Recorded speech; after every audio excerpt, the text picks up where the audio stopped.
Bonjour à tous et bienvenue pour cet épisode numéro 358 du Basket Lab, le laboratoire du jeu. Et aujourd'hui, c'est lundi, et donc comme tous les lundis, c'est l'hebdo Tactu, Tactique et Actu, l'hebdo du Basket Lab, avec aujourd'hui Azad du NBA Dreamcast Show, et puis comme d'habitude, pour soutenir le podcast, iTunes, Spotify, YouTube, petit like ou petites étoiles. Bienvenue dans le Basket Lab.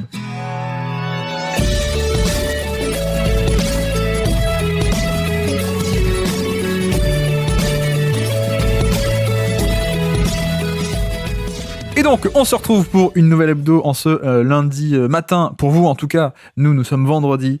Bref, on est aujourd'hui avec quelqu'un qui remercie de tout cœur Jimmy Butler de ne pas vouloir aller à Memphis. Comme ça, il n'aura pas besoin d'être fan de Miami avec Marcus Smart. C'est Azad aujourd'hui, cette semaine. Comment ça va, Azad ? Ça va. Mais tu vois, finalement, Miami, plus j'y pense, plus je la regarde cette saison, plus je me dis que je pourrais prendre un passeport floridien. Parce que j'aime bien leur roster derrière Jimmy Butler, les héros, les Jovic, Jaquez, leur nouveau rookie Kelly Ware. Je trouve que ça a quand même pas mal de cachet. Toujours Duncan Robinson aussi. Et ouais, je me suis amusé à prendre du plaisir à regarder le hit sans Butler au final. Bon, t'essaies un peu de dévier la conversation, mais si le trade se fait, on a Butler qui va à Memphis. Voilà. Oui. Memphis fait comme Toronto en mode non mais on s'en fiche que Kawhi veut pas venir, on le fait quand même l'échange. Marcus Smart va à Miami. Quel est l'état émotionnel de Azadavicius? Ouais, non, je pense que j'aurais un peu du mal à voir le maillot quand même. Je pense que le maillot, il resterait un peu en travers de la gorge, mais bon, de toute façon, il joue jamais, j'ai l'impression. Il est tout le temps blessé depuis qu'il a été échangé, donc j'ai pas trop à le voir sur un autre maillot pour l'instant. Ouais, tu penses que c'est pour ça que Brad Stevens l'a échangé d'ailleurs? Ou c'était juste le fait qu'il est plus nul en attaque que Derrick White? Je ne répondrai pas à ces accusations. Mais Et pourquoi? je sais pas s'il est plus nul que Derrick White en attaque, mais par contre, un truc qui est sûr, c'est que les joueurs que Boston échange finissent par être blessés. C'est un peu l'inverse d'un cimetière indien, Boston, j'ai l'impression. Non, ou alors c'est l'inverse, ils les échangent parce qu'ils sont blessés. Bah ouais, mais au moment du trade, il est pas blessé, par exemple, Smart. Ouais, oui, non, mais c'est pour ça que, tu vois, quand Robert Williams, à mon avis, on a tous vu le red flag et ça se comprend, quoi. Mais Marcus Smart, je me posais un peu la question. Mais ouais, moi, j'aimerais bien voir ça, hein, pour le coup. Non seulement parce que Butler à Memphis, ce serait cool, mais surtout pour voir Marcus Smart avec ce maillot-là. Ça pourrait être cool, même. Effectivement, il a fait quoi? Il a fait même pas 40 matchs en 2 ans, là. T'imagines que Porzingis a plus joué pour Boston que Smart pour Memphis? Alors qu'au final, quand il y a le trade, c'est un peu l'inquiétude de Porzingis qui va être injury prone. Oui. Très bizarre. Ouais. En plus, ça tourne bien sans lui, quoi, à Memphis. Donc, c'est pour ça que je me dis. Oui. Tu vois, c'est un peu la grosse cartouche de Memphis, c'est ça, quoi. C'est le contrat à 20 millions de Marcus Smart qui à mon avis, peut pas forcément manquer. Mais ouais, donc à suivre d'ici donc la trade deadline, c'est le 6 février. Soyez au rendez-vous pour voir quelle nouvelle équipe Azad va soutenir à partir du 7 février minuit. Bref, comment ça va? Eh ben, écoute, tranquille, c'est la période un peu calme, j'ai l'impression. Là, on arrive à la moitié de saison, donc c'est aussi la période un peu où on commence à plonger dans les données et faire un petit peu des bilans de mi-saison. Donc, c'est plutôt cool. C'est plutôt cool. Et j'ai pris mes billets pour aller à Boston. Donc voilà. Je vais pouvoir retourner au Garden normalement. Ce serait du coup début mars, les 2 premières semaines de mars. D'accord, ok. Et il y a quoi à peu près au programme comme match à ce niveau-là? T'as vu un peu où il y aura des gros chocs ou pas forcément? Alors, normalement, si tout se passe bien, je devrais pouvoir avoir des matchs assez intéressants. J'ai envoyé le programme à FD l'autre jour. Donc, le programme, normalement, si tout se passe bien, ce serait Cleveland, Denver, Portland, Sixers, Lakers, Jazz, OKC. Ah, c'est pas mal, il y a 3 vrais gros matchs là-dedans. Il y a du Cleveland, il y a du Denver, enfin Denver s'il y aura Jokic. Ouais, Sixers s'il y a Embiid, Lakers s'il y a LeBron et OKC. Mais oui, potentiellement, il y a genre des gros matchs en vrai. Ouais. Moi je te demande parce que ce qui peut être sympa, c'est s'il y a des gros matchs et que Boston perd. Et comme ça, tu vas te faire foudroyer sur place par Mazzulla quand tu poseras une question sur la fréquence de tir au panier. comme l'an passé où effectivement, il t'a repéré, je pense, hein, à mon avis. Donc voilà, à suivre. Petit instant promo aussi. De toi aussi, hein, bon, pardon. Azad du Dreamcast Show d'ailleurs, du NBA Dreamcast Show. Pardon, j'ai oublié ton instant promo. Non, juste pour dire, je spamme un peu, mais parce qu'on vient de le faire, de le lancer. Les quotidiennes sont plus sur le flux principal, ni sur la chaîne YouTube principale. Le Basket Lab live, si ça vous intéresse, en podcast ou en vidéo avec YouTube, vous trouverez tout ça là-bas. Voilà, je sais que tout le monde n'écoute pas tous les épisodes ou quoi, tout le monde n'est pas au courant, donc je le répète ici. Et donc, aujourd'hui, l'hebdo, hein, comme d'habitude, hein, l'hebdo, le programme de la semaine, c'est comme d'habitude les news de la semaine. En plus, il y a des news qui vont beaucoup amuser Azad, je pense, aujourd'hui, en mode All-Star Game. Les affiches de la semaine, on va parler des matchs de la semaine passée. Là encore, je précise, on a parlé de quelques matchs dans la quotidienne déjà, notamment allez voir le flux extrait, vous trouverez on a parlé de Minnesota contre Memphis qui était génial, on a parlé de Knicks contre Atlanta qui était génial, les extraits sont à retrouver, je les mettrai peut-être en description. Bref, la partie focus, on va parler de la mi-saison, les questions auditeurs et puis le quiz.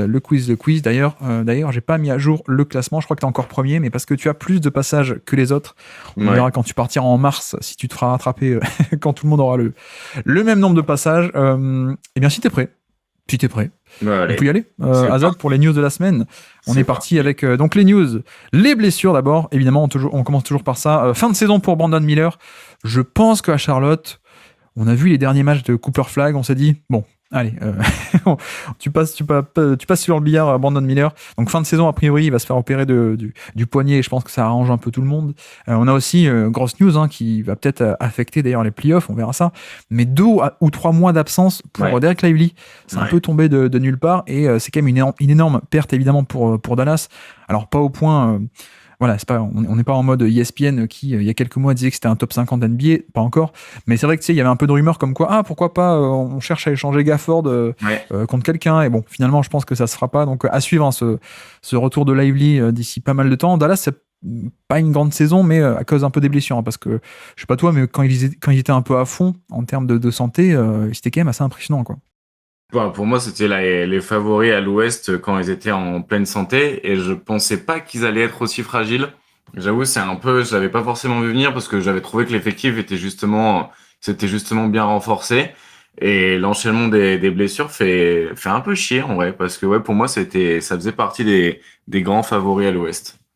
Oui, et puis d'habitude Doncic, la durabilité, on se pose pas trop de questions, quoi. Donc là, c'est vrai que c'est la première grosse blessure de sa carrière, mais donc Lively aussi à voir. Et puis aussi, donc Franz Wagner un peu de retour, pardon. Donc ça, c'est une bonne nouvelle côté Orlando, comme Paolo Banchero, c'était la semaine passée. On parlera peut-être pas d'Orlando aujourd'hui. Popovic aussi, à moitié de blessure. Enfin, c'est un coach, mais t'as compris. Il va mieux. On a des nouvelles, ça va mieux après son AVC, mais mine de rien, on n'a toujours aucune date de retour précise pour Popovic.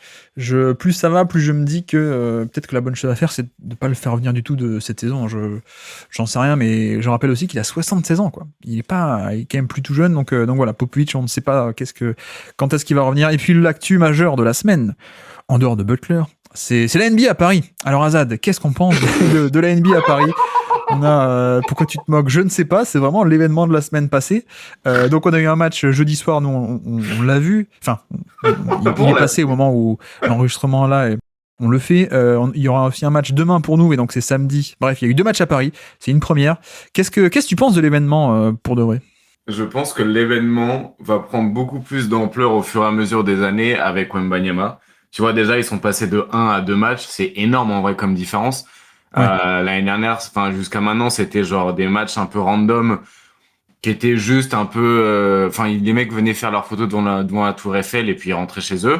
Là, cette année, t'as beaucoup plus de trucs autour du coup de Wembanyama et des Spurs. T'as 2 matchs, t'as l'ouverture de certains terrains de basket autour de Wembanyama, donc t'as un peu tout un truc qui se met autour de ça. Donc pour moi, c'est pas vraiment un Paris Game, c'est un Wembanyama at home game, tu vois. En vrai, on s'en fout que ce soit à Paris. Le but, c'est qu'il y ait Wembanyama qui soit en France. Et je pense que, du coup, sur les 15 prochaines années, ça va tourner autour de ça. Et tant mieux, parce que du coup, ça fait un beau rayonnement. Surtout qu'en plus, il y a eu le match, quelques jours avant des jeunes stars, françaises, du coup, qui a fait pas mal de bruit aussi en termes de... Le All-Star Game de la LNB, tu veux dire?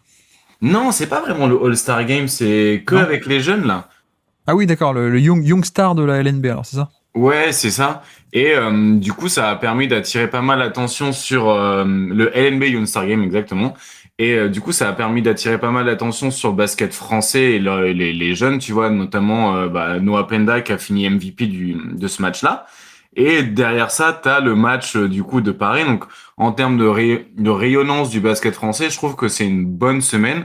Après, moi, j'avoue que c'est pas un match que j'ai regardé parce que un Spurs Indiana, c'est pas un match qui m'attire forcément et que à 20h hier j'avais autre chose à faire quoi donc voilà mais je trouve ça très bien que ça fasse un peu rayonner le basket français sur cette semaine en tout cas.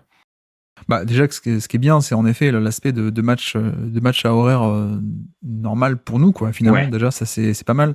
Non mais c'est vrai que c'est un peu comment dire. J'ai un peu l'impression d'être pris entre deux entre des en fait deux camps assez véhéments parfois les pros et les anti. Enfin il y a Comment d'un tu peux côté être où bon ben anti? Genre c'est quoi les arguments contre? en mode ouais bah, en fait c'est qu'un match pour les gens riches ou pour des Instagrammeurs Ah, ou des ok. YouTubeurs qui ont rien à voir avec le basket et tout. Bah les matchs au Madison Square Garden c'est pareil hein genre Bah, excusez-moi c'est un peu mais ça, ouais. C'est un peu ça. Et de l'autre côté, il y a aussi le coup de ouais, mais c'est génial pour la NBA en France. Et c'est vrai en un certain sens. Après, c'est vrai que pour 99%, même plus des fans NBA, bah, finalement, c'est un match comme les autres qu'on regarde sur le League Pass ou à la télé, quoi. Et donc, et notamment, alors, je veux bien croire qu'à Paris, quand on a un peu l'ambiance à Paris, etc., on va aux events ou même dans la ville, tu te balades, tu vois des trucs, ok. Mais c'est vrai que quand on n'est pas à Paris, moi, j'ai l'impression de moins le ressentir, quoi. Donc, c'est vrai que bon, expérience un peu individuelle, mis à part de tout un chacun.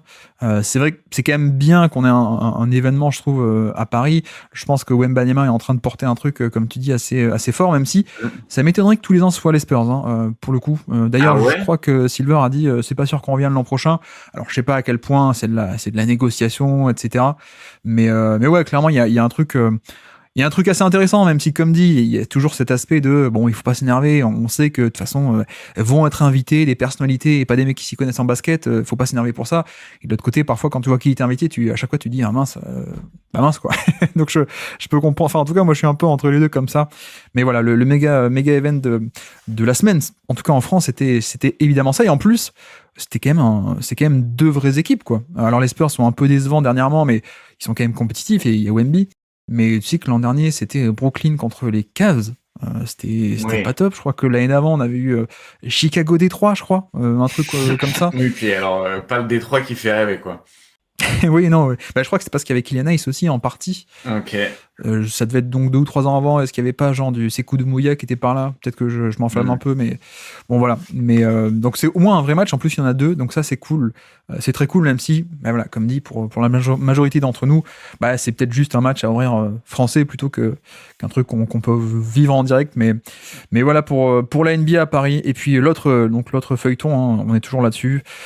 Jimmy Butler, qui Jimmy a été Butler. suspendu de nouveau, suspendu 2 matchs, Aïe, deux aïe, matchs de plus, voilà.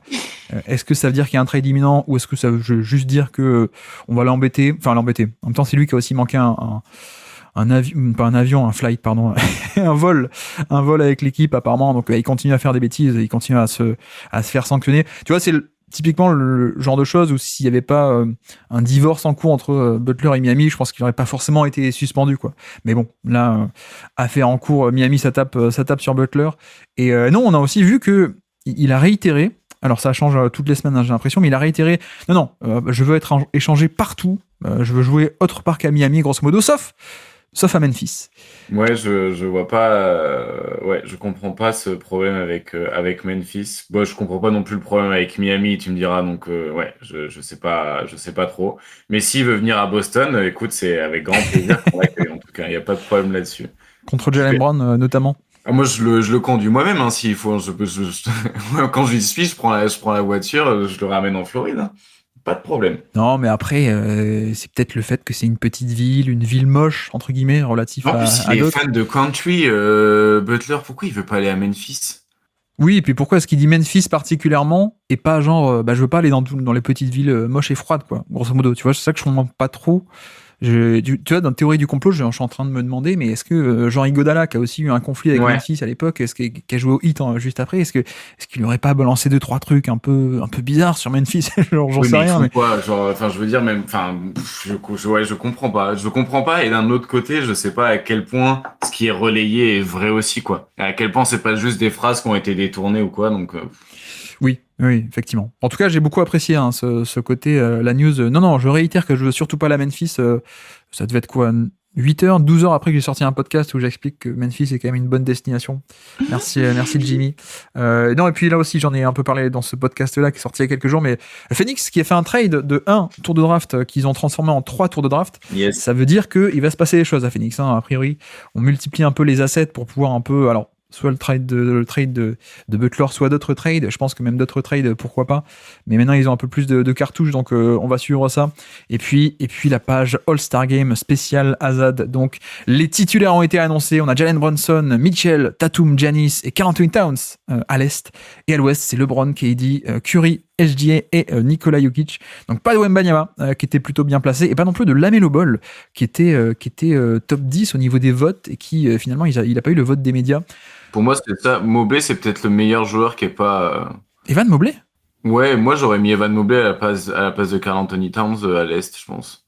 Ah ouais, je sais pas, peut-être. Non mais moi par rapport à LaMelo Ball, le truc qui me dérange un peu, c'est que en fait c'est quoi au final ce match, quoi? Est-ce que c'est un match de popularité ou est-ce que c'est un truc par rapport au niveau de jeu, quoi? C'est toujours un peu la même ambiguïté, je trouve, avec le All-Star Game. Est-ce que c'est un match de spectacle et on respecte le vote des fans, ou est-ce que on mélange un peu, ou est-ce qu'on fait juste un vrai truc de niveau et que c'est juste des critères sportifs, quoi? C'est toujours un peu bizarre, je trouve. Et par contre, moi ce que j'aime pas trop, c'est l'aspect de pourquoi est-ce que les médias ou les journalistes n'ont pas voté pour lui. Ah ouais, mais t'es bon, mais comme ton équipe elle est très nulle, t'apparais pas au All-Star Game. Là encore, moi je suis pas d'accord avec ce côté on va te punir pour le bilan collectif parce qu'en gros t'as des coéquipiers qui sont nuls, quoi. J'ai du mal à voir en quoi ça reflète sa valeur individuelle, quoi, pour le coup. Bah de toute façon c'est comme la discussion sur le MVP et pourquoi. Oui. Tu vois, c'est un peu ça. On va pas commencer parce que c'est vraiment mes conversations préférées en plus. Oui, alors au passage, LeBron 21e sélection All-Star Game, premier joueur de plus de 40 ans à être titulaire All-Star Game. J'avais fait le calcul, LeBron a dans sa vie été plus souvent All-Star que pas All-Star. Voilà, il a passé 21 ans en étant All-Star dans sa vie et 19 ans sans être All-Star. Donc c'est pas mal. D'ailleurs, LeBron et Bronny ont refusé de participer au Skills Challenge. Ça aurait été l'histoire de participer au Skills Challenge en tant que duo de père et fils, d'après Chris Haynes qui nous a rapporté ça. Le Dunk Contest, je sais pas si tu vas regarder toi le Dunk Contest. On a Isaiah Jackson, Stéphane Cassel et Matt Bouzelis pour l'instant qui sont déclarés participants officiels. Bon, voilà, pas de Aaron Gordon, donc je pense que je regarderai pas. Et puis coach du All-Star Game, ce sont Kenny Atkinson et Mark Daniels. Bon, là, on n'est pas surpris du tout, évidemment. Et puis, on est aussi dans la période de l'année, Azad, tu le sais, All-Star Game, mais aussi trade deadline. Et donc, ça y est, c'est le moment de l'année où AD et LeBron James demandent des renforts officiellement, ou plus ou moins officiellement, dans les médias. On demande à ce que les Lakers fassent un truc, mais le truc, je vois pas comment est-ce qu'ils peuvent faire un énorme coup, en fait, les Lakers. Vanderbilt. Est-ce qu'il aurait un peu de valeur? Non, même pas. Il a plus de valeur. Il a pas joué pendant 1 an.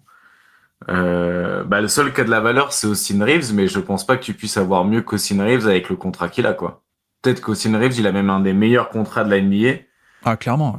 Donc, ou alors faut trade soit LeBron, soit AD et arriver à récupérer quelque chose, quoi. Mais c'est quand même, ça va être J'ai écouté un podcast très sympa de Bill Simmons avec Kevin O'Connor où ils font des fake trades. Bill Simmons est fantastique, quoi. Enfin bref. Allez écouter ça si vous voulez rigoler, c'est très très bien. Non, mais les Lakers sont gentils, mais le problème c'est qu'ils ont des salaires, mais qu'est-ce que tu mets qu'est-ce que tu attaches comme truc attrayant à ces salaires, quoi, pour avoir un gros joueur, et en plus qui, tu vois, t'as Hachimura à 17 millions, Gabe Vincent à 11 millions, mais maintenant qu'il y a plus d'îlots, t'as pas trop envie de t'en séparer non plus, quoi. Vanderbilt qui est à 10 millions, je sais pas. Est-ce qu'un Zach LaVine, ça règle tous les problèmes? Je ne sais pas, mais en tout cas... Moi, j'aurais dit Jacob Poeltl, plutôt, dans le profil, pour arrêter de faire jouer AD en 5, vu qu'apparemment, ça le terrifie de faire ça. Oui, ça aussi, AD qui a réitéré ce côté. Non, je veux pas jouer poste 5. Enfin, oui, c'est ça. Mais bon, on va peut-être pas ouvrir ce dossier-là. Mais non, ouais, Jacob Poeltl, bonne idée, mais tu sais qu'il est pas en fin de contrat. Donc Toronto ne les changera pas cette année. Toronto oui. va attendre qu'il soit à La 3 mois de sa théorie, free agency. la théorie Masai Ujiri. Ok. Bah, Olynyk, alors, hein. Peut-être. Olynyk, ça peut le faire, ouais. Mais tu vois, même Bruce Brown, hein, ils vont peut-être aller chercher Bruce Brown, mais qui va être free agent ensuite l'été prochain. Ouais. Je ne sais pas. Et puis, une autre actu, c'est qu'on a eu un Washington Golden State. Je pense que tu as vu ça. Un grosse perf de Jordan Poole qui a mis plein de 3 points et qui a dit en conférence de presse ou aux journalistes j'adore les gens qui est là-bas. Et ensuite, il s'est corrigé. Il a dit j'adore certains des gens qui est là-bas. Ce à quoi, sur Twitter, Draymond a répondu. Sur le tweet qui racontait ça, il a répondu I really am sorry. Voilà, je suis vraiment désolé, je le suis vraiment. Sauf qu'ensuite, un jour après, il est allé dans le podcast de Baron Davis et il a dit non, mais je suis vraiment désolé. Mais en même temps, quand tu traites quelqu'un de plage, on va le dire en français, faut pas être surpris. Donc voilà, en mode, non, je me suis excusé, mais bon, quand même, quoi, tu m'as insulté, j'ai eu raison de te taper. Et puis, non, mais désolé, mais en même temps, il faut tourner la page, quoi, mec, hein, il veut me faire passer pour le méchant et tout. Donc voilà, à quel point faut-il prendre au sérieux les excuses quand t'as un peu tout le mec qui va derrière. C'est un peu toute l'histoire de ça. Et puis, je sais pas si t'as vu, mais les fans de Golden State qui râlent un peu, enfin même de plus en plus, parce que actuellement il y a ce côté double timeline, il y a ce côté on a gardé des jeunes qui sont pas top et donc pourquoi est-ce qu'on n'aurait pas pu garder Jordan Poole, quoi, au final. Ah bah oui, je pense que Jordan Poole, ça serait leur 3e meilleur joueur maintenant. Ouais, peut-être, ouais aussi, en vrai. Bah, c'est surtout le fait de pourquoi est-ce qu'aujourd'hui vous voulez pas sacrifier les jeunes pour faire un all-in avec les vieux, mais il y a 2 ans c'était le cas, quoi. C'est un peu là-dessus où les fans de Golden State râlent un peu.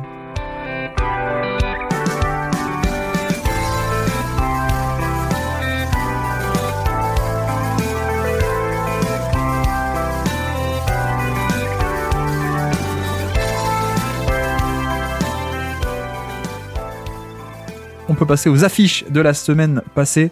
Clippers contre Lakers en début de semaine dernière, je crois.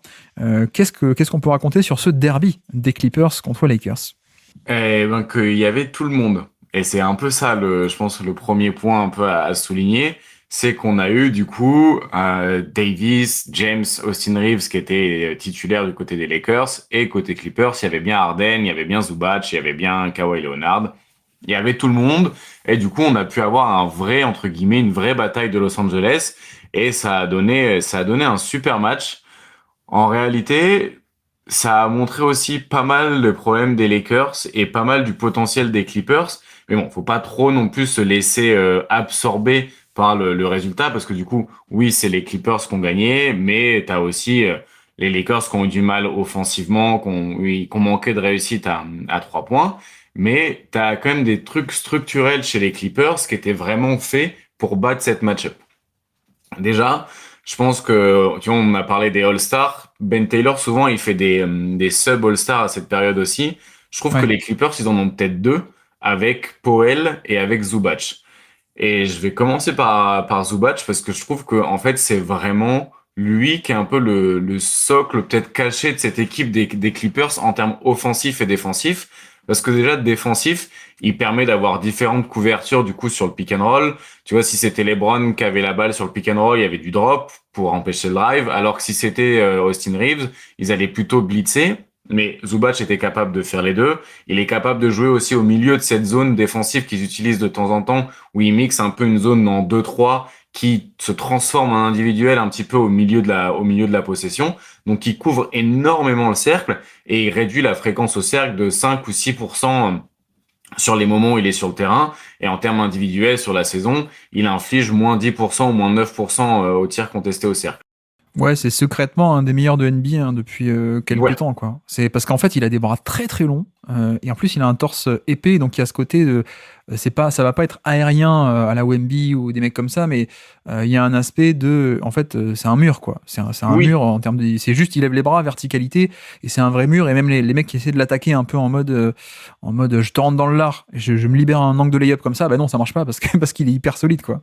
Il est hyper solide et je le trouve plutôt mobile aussi. Et je trouve que ça se voit aussi en attaque quand il attaque des mismatchs sur des post-up. C'est pas un post-up très lent à la Valanciunas. Je trouve il est plus dynamique que certains autres pivots. Et du coup, offensivement, donc là j'ai expliqué pourquoi défensivement il était important et offensivement il est aussi important parce que du coup il permet d'ultra dominer au rebond. Les Clippers finissent avec 33% de pourcentage de rebonds offensifs, donc ça veut dire qu'il récupère des rebonds offensifs sur un tir sur 3 qui est loupé.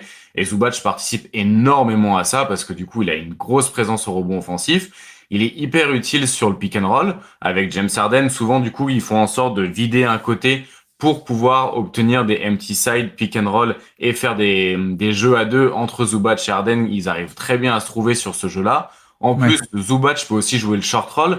Donc, ça veut dire que si par exemple, les Lakers décident de blitzer sur le porteur de balle au niveau du pick and roll, donc d'aller à deux sur le mec qui a le ballon. La balle peut aller à Zubac, qui est facile à atteindre parce qu'il est grand et il est plutôt doué quand il s'agit de jouer un petit peu dans cette zone du short roll, que ce soit... C'est un bon passeur en mouvement aussi, quoi. Ouais, c'est ça, passeur en mouvement, petit flotteur, donc c'est très utile.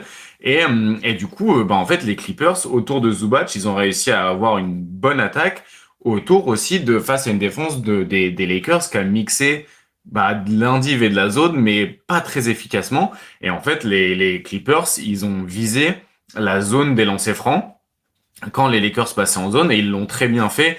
Par exemple, ils ont multiplié les cuts pour contracter la défense d'un côté ou de l'autre et ensuite pouvoir vraiment profiter de l'espace au niveau de la ligne des lancers francs. Ils ont aussi du coup mis des écrans sur le porteur de balle pour faire monter la zone et un petit peu la couper en deux pour que l'espace au niveau de la ligne des lancers francs soit encore plus atteignable.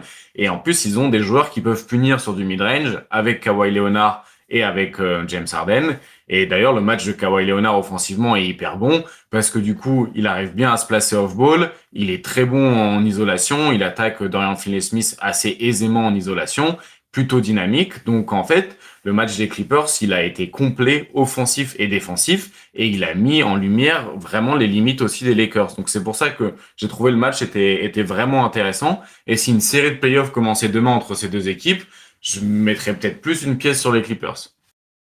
Ouais, alors ça, ce serait un peu l'ironie de la vie ou les dieux du basket qui se foutent de notre gueule, quoi, en un sens, parce que nous donner un Clippers-Lakers enfin en playoff, mais bon, on est un peu 3 ans après la bataille, quoi, tu vois, on est 3 ans trop tard, on aurait bien aimé en 2020 ou 2021 quand les deux étaient au pic de leur forme, quoi. Là, ça serait sympa, hein, c'est deux équipes sympas, mais je veux dire, c'est... Bon, à choisir, moi j'aurais préféré avoir avec Kawhi Paul George plus jeune, LeBron plus jeune, etc. Mais non, mais en plus, l'aspect intéressant avec Zubac et dans cet affrontement, c'est que, enfin, tu vas me dire, hein, mais je pense qu'on en parlera aussi tout à l'heure contre le Lakers Boston, mais les Lakers sont beaucoup cette saison en mode switch all en fait la majorité du temps. Et l'avantage aussi d'un Zubac, c'est que non seulement c'est un bon protecteur de panier, mais c'est aussi un mec qui peut aller au post-up. Et donc, face à ce genre de défense en switch, juste tu fais un écran, t'obtiens le match-up, et en plus tu peux l'attaquer aussi au poste bas, quoi. T'es même pas obligé de juste être sur Harden ou sur Kawhi Leonard qui vont l'attaquer et punir un switch dans le périmètre avec un gros. Je pense que le match-up est aussi bon. Tu vas me dire si ça s'est passé sur ce match-là, mais l'aspect de switch et Zubac qui va enfoncer au poste bas un plus petit, quoi. Oui, et en plus, du coup, c'est un truc qui est intéressant avec Zubac, c'est que du coup, il crée de la gravité en étant obligé d'être pris à deux ou en forçant des switch off-ball, où en gros, t'as Austin Reeves qui essaye de courir le plus loin possible du ballon. C'est un peu genre, Austin Reeves, il court à l'opposé du ballon, et d'un autre côté, le ballon fait que d'aller le chercher sur des mismatchs. Et le truc, c'est que vu que là, les Clippers, ils ont James Harden et ils ont Kawhi et qu'ils les mettent d'un côté et l'autre du terrain, et du coup, si tu caches Austin Reeves sur le côté faible, en fait, ce que faisaient les Clippers, c'est qu'ils changeaient le côté du ballon pour pouvoir attaquer Austin Reeves, en fait. Ouais. Et avec deux joueurs de mismatch et d'isolation que sont Harden et Kawhi sur le terrain, ça devient de plus en plus compliqué d'avoir une défense de switch all où du coup tu offres continuellement des mismatchs. Parce que du coup, les Clippers arrivaient assez aisément à obtenir ces mismatchs-là. Ces mismatchs-là. Ouais. Oui, et puis toujours pareil avec Austin Reeves, c'est que moins tu vas l'utiliser en attaque, moins il va être intéressant. Parce que le compromis défensif, il va être là. Il va être là à chaque possession. Je sais plus quelle équipe là dernièrement. C'est Dallas, on avait parlé, je crois que c'est Dallas où Jason Kidd en fait il a dit non, mais nous on va le cibler à chaque possession, quoi. Ouais. Et donc en fait ce compromis est là. Et alors ça aurait pu être une stat de la semaine, mais tu vois, c'est vrai qu'au niveau de l'usage, à quel point est-ce qu'il est utilisé, à quel point est-ce qu'il finit les actions plutôt, Austin Reeves. Bon, la moyenne de la saison elle est à 24%. Déjà, je trouve qu'en soi, c'est peut-être pas assez pour le coup. Moi, je pense qu'avec un LeBron qui vieillit et tout, il faudrait quand même. J'avais parié en début de saison. Je pensais qu'il allait exploser un peu plus que ça et être responsabilisé et faire de grandes choses parce que l'efficacité a toujours été géniale. Donc, il suffit un peu de. Si t'es très bon sur peu de ballons, il faut t'en donner beaucoup. Et bon, déjà, la moyenne n'est pas trop haute, mais en plus, je trouve qu'il y a des oscillations d'usage d'un match à l'autre, quoi, en termes de à quel point est-ce qu'il est utilisé ou pas, à quel point. Alors, je vais pas dire prendre ses responsabilités parce que je sais pas quelle est la cause. Je sais pas si c'est lui qui veut pas ou qui le fait pas tout le temps. Je sais pas si c'est au niveau des play calls. Je sais pas si c'est tu vois, parce qu'il y a aussi un aspect où il y a des match-up, d'ailleurs contre Boston, où les Lakers ils aiment bien attaquer au post-up. Donc forcément, ça a moins passé par lui. Et c'était pareil avec Darwin Ham l'an dernier où t'as des matchs contre les petits de OKC. Dès que c'était Lakers contre OKC, on attaquait en post-up. Donc lui, il y avait moins de ballons entre guillemets. Mais tu vois, on sortait aussi d'une période depuis fin décembre, début janvier, où on s'est dit, ah, ça y est, la prise de pouvoir est là. Il enchaîne 5-6 matchs avec beaucoup d'usage. 32% contre les Warriors à Noël, 33 Sacramento, 34 contre Cleveland, 28, même quasiment 29 contre Portland, 29 contre les Hawks. Et de nouveau, là, ça commence un peu à osciller. Et sur ce match-là, je vois que ce match-là, il est à 14 points, 4 sur 6 au tir, et on rajoute 4 lancers francs. Mais moi, j'ai un peu cette frustration aussi avec les Lakers, quoi, au final, parce qu'il faudrait faire plus, quoi, en fait, avec lui. En réalité, tu vois, ce que je trouve frustrant, c'est qu'en plus, il a les armes pour attaquer des défenses qui sont assez conservatrices. Par exemple, hier, Boston, hier, il y a eu Boston-Lakers, enfin, il y a eu Lakers-Celtics, et du coup, Austin Reeves est très bon dans l'attaque du drop, parce que du coup, il a une vraie menace de pull-up à 3 points, et il a aussi une gravité sur son drive qui fait qu'il attire des défenseurs, qui force des aides, et du coup, qui peut trouver des joueurs ouverts. Et la nuit dernière, du coup, en fait, c'est lui qui participe un petit peu à l'explosion de la défense de Boston parce qu'il drive, parce qu'il pull up et qui, du coup, il force la défense à faire des sacrifices. Donc, c'est ça qui est assez problématique. C'est pourquoi ne pas plus l'utiliser et quand il l'utilise pas, pourquoi ne pas plus l'utiliser aussi, par exemple, sur des actions off-ball. La nuit dernière, il y a des actions un petit peu avec des staggers où il pose un premier écran pour ensuite profiter d'un deuxième. Et du coup, il se retrouve libre sur du catch and shoot. Et ça, c'est plus intéressant aussi dans l'utilisation. Mais en fait, moi, ce que je trouve frustrant, c'est qu'il est utile off-ball et on-ball, mais pas dans un corner. Il a besoin d'être en mouvement parce que du coup, c'est un joueur de mouvement avec et sans ballon. Et du coup, l'utilisation peut être un peu frustrante. Mais hier, du coup, contre Boston, c'était pas mal. Et pour finir un peu sur le Lakers-Clippers, qui était, je crois, le premier match de cette rivalité dans la nouvelle arène des Clippers, si je dis pas de bêtises. Je crois que ça a commencé comme ça, la nouvelle rivalité, on va dire. Mais non, mais Kawhi Leonard aussi, qui j'ai vu qu'il a fait un plutôt bon match. Et je sais plus quand est-ce qu'on en a parlé, c'était peut-être lundi ou mardi dans une quotidienne, mais j'avais dit, je crois que c'était à Baptiste, c'est quand même rassurant de le voir faire ce match-là contre les Lakers. À mon avis, ça nous donne plus d'informations que quand il fait le même score de points, mais contre Brooklyn, on se dit, on s'en fiche un peu, quoi. Mais ça a l'air d'avoir été pas mal, ce match-là de Kawhi, qui revient petit à petit, en fait. De plus en plus d'usage, après, il le protège pas mal. Tu vois, les Clippers, ils ont été en back-to-back, ils faisaient Boston puis Washington. Harden et tout, ils ont pas joué contre Boston et ils ont joué que le deuxième match plus simple pour qu'ils jouent les titulaires que 25 minutes, quoi. Donc, ils sont vraiment dans une approche très conservatrice de Kawhi, mais qui fait pas mal d'isolation, un peu de post-up, pas vraiment de drive, mais voilà, et un peu positionné en catch and shoot aussi. Défensivement, pas mal sur le porteur de balle ou sur les stunts. Toujours un peu problématique, je trouve, sur les aides depuis le côté faible, il dort un peu parfois. Mais voilà, c'est plutôt bon et c'est pas sur des grosses minutes et c'est déjà très efficace, quoi. Et ils sont vraiment terrifiants sur les minutes où il y a Harden, Zubac, lui et Powell sur le terrain. Et du coup, le cinquième larron, souvent, c'est Chris Dunn, du coup, qui fit bien dans ce moule-là. Et le 5 majeur est vraiment très intéressant. Et derrière ça, il y a pléthore de connecteurs pour mettre autour de tout ça. Donc, le vrai truc qui manque aux Clippers, pour moi, c'est un poste 5 remplaçant et aussi la conviction qu'ils vont pas se blesser, quoi. Tu penses pas que toi, par exemple, si je te dis il se pointe comme ça en playoff, tu penses que ça peut passer des tours avec cette force de frappe offensive? Parce que tu vois, moi je me dis, il y a peut-être pas assez d'attaque, quoi. C'est sympa Norman Powell, mais je suis pas convaincu que ce soit d'un niveau d'un candidat au titre, quoi. Mais t'as l'air plus rassuré que moi, toi, au final. Ouais, parce que je pense que c'est une approche, l'isolation, la recherche de mismatch et d'en avoir deux joueurs capables de faire ça. Je pense que ça peut permettre de passer des tours et je pense que leur défense peut aussi embêter pas mal d'attaques. Donc, ouais. C'est qui le deuxième? Bah, de mecs qui peuvent attaquer des mismatchs, bah, Kawhi et Harden. Ouais, c'est là où moi je suis un peu plus bas sur Harden. Ouais. En tout cas sur la totalité d'une série, quoi. Tu vois, c'est quoi? C'est il y a 2 ans maintenant? 2, 3 ans contre les Sixers, là. Ouais. Pardon, contre Boston, là. On voit Oui, bien oui. qu'il peut faire certaines grosses sorties et derrière, il manque un peu de jus, quoi. Et donc là, c'était il y a 2 ans déjà. Donc, ouais. Non, mais je vois un peu l'idée, mais bon. Ok. Ok pour ce Lakers Clippers, donc. Alors, petit rajout au montage. Donc, je vous reprécise, si vous l'avez loupé, nous avions plus de 30 minutes également dans cette partie, les matchs de la semaine, où nous avons discuté de Boston, en fait, de Boston avec Azad. Nous avons discuté des matchs contre Atlanta, contre les Clippers, contre les Lakers. Donc, c'était une semaine spéciale Boston parce que Boston ne va pas bien. Donc, si vous l'avez manqué, je vous encourage à aller voir ça, puisque je l'ai déjà publié en tant que podcast à part entière. Il y en avait tellement que je me suis dit, allez, on va alléger l'hebdo du lundi. Donc, si vous ne l'avez pas vu, je vous renvoie vers ceci dans le flux podcast. Vous allez voir, hein, c'est le podcast précédent sur Boston. Et donc voilà, ça nous fait une partie match de la semaine un peu plus réduite que d'habitude. Mais tout de même, je voulais parler un peu de les matchs à Paris. Évidemment, notre Wembley à Paris, pardon, non, Emily à Paris. Wembley in Paris. Donc la double confrontation entre les Pacers et les Spurs, évidemment, du côté de l'Accor Arena, hein, je crois. Bref, je ne sais pas. Bon, c'est vrai que finalement, le deuxième match a été une sacrée rouste, hein, de la part de Indiana, qui a bien fessé les Spurs. À quel point est-ce que c'est pertinent de regarder ça? Enfin, je sais pas, mais en un sens, il y avait aussi l'aspect de. Ça a été plein d'events.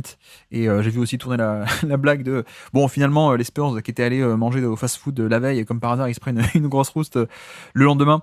Mais non, il y a aussi, voilà, très simplement, en fait, il y a l'aspect de Haliburton qui est un peu sorti de sa boîte, hein, vous l'avez vu sans doute. Haliburton qui a sorti je ne sais combien de 3 points, j'ai plus exactement le chiffre en tête, mais qui a un peu décidé du match, hein, assez clairement. Et donc, au final, ça se finit avec une énorme rouste de San Antonio qui, en plus, a perdu énormément de ballons sur ce match-là. Donc, ça n'a pas aidé, évidemment. Mais voilà, c'est vrai que de l'autre côté, les Pacers qui sont à 45% de réussite à 3 points, c'est quand même assez génial, qui vont beaucoup au rebond offensif. En plus, ça aussi, c'était assez un point, pardon, c'était un point clé, tout simplement.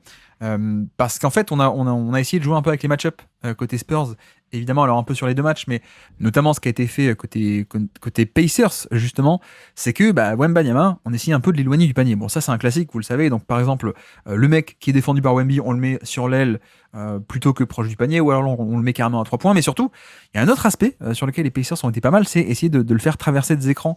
Donc ça a été un problème. En plus, l'aspect également de pick and pop de Miles Turner qui a pu aussi poser quelques soucis entre, voilà, il y a cette tactique de on veut t'éloigner du panier, et si toi tu choisis de tout de même aller au panier, d'accord, tu vas un peu neutraliser le drive ou annihiler une action au panier, mais ça veut dire que tu abandonnes quand même beaucoup Turner. Or, pour la plupart des pivots, il n'y a pas forcément cette capacité à appuyer dans tout le temps.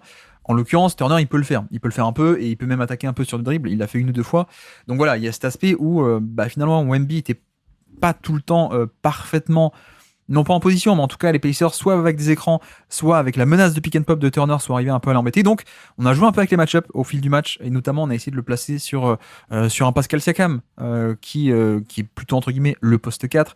Et c'est vrai que ça a changé un peu la géométrie du terrain par moment, parce que Siakam n'est pas forcément un shooter d'excellent acabit, et donc c'est vrai que Wemby pouvait un peu plus se permettre d'abandonner, et surtout il n'y avait pas cet aspect de est-ce que je vais au panier ou est-ce que je reste dans le périmètre, comme avec Miles Turner.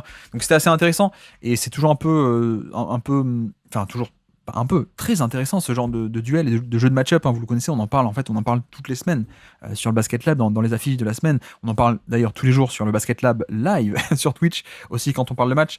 Mais voilà, c'est hyper intéressant, ce jeu de qu'est-ce qu'on fait en fait, et on va essayer un peu tout ce qu'on peut faire pour neutraliser l'impact au panier, notamment de Wemby, qui est probablement à l'heure actuelle un des, si ce n'est le meilleur défenseur de NBA au niveau du panier, et qui en plus, oui, hein, a ce côté aussi de finalement aussi un peu de mobilité et de capacité, mine de rien, à voilà, si tu défends un peu Siakam, bon, parfois il peut t'avoir, mais il y a ce côté de tu fais un close-out ou alors tu l'abandonnes un peu, tu reviens sur le joueur.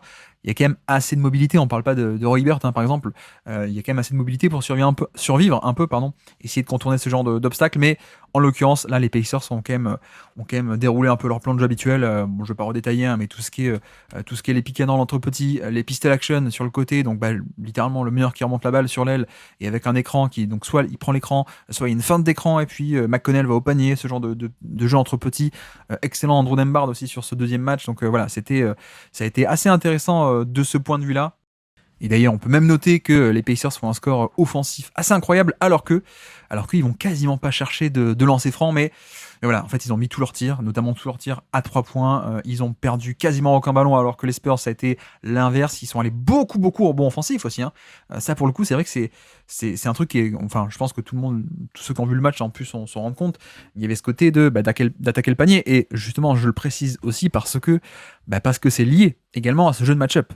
Forcément, quand tu as Wembanyama que tu vas un peu chercher à mettre sur un tel ou un tel pour pas le mettre sur le pivot, ça crée des mismatchs. Et les mismatchs, on pense souvent en mismatch en termes d'isolation, par exemple, mais en fait, ça se joue un peu partout, les mismatchs, hein, notamment au rebond offensif aussi. C'est aussi d'ailleurs une des faiblesses du switch, par exemple, c'est que ça crée des mismatchs au rebond offensif. Et donc là, ça a été un peu le cas. Je pense qu'au final, les Pacers ont quand même bien dominé ce deuxième match. Et pour revenir un peu sur le premier aussi, c'est vrai qu'on avait un Wemby, j'ai trouvé qui était un peu en mode je vais tout tenter. Voilà, c'est vrai qu'il y a cet aspect parfois avec Wemby où il a des qualités, vous le connaissez, assez extraordinaires, mais j'ai trouvé que parfois il y avait un peu cet aspect et sur les deux matchs, hein, de peut-être beaucoup tenter, mais de beaucoup essayer aussi parce que le contexte de Paris, il était à la maison et donc on peut le comprendre, il n'y a pas du tout de souci, mais c'est vrai qu'il y a des fois des actions en post-up où le tir a un peu déclenché, pas de la bonne manière, ou des fois je remonte la balle, je prends un pull-up un peu tôt, alors que je trouvais que cette année la sélection de tir était quand même globalement bien meilleure, moi je trouve, hein, que l'an passé, où c'était un peu plus free flow, peut-être, on peut dire. Là, j'ai trouvé que Wemby était un peu plus dans ce genre de spontanéité, peut-être on peut l'appeler comme ça, bon voilà, encore une fois, hein, ça peut se comprendre, donc il n'y a pas forcément surtout de problème.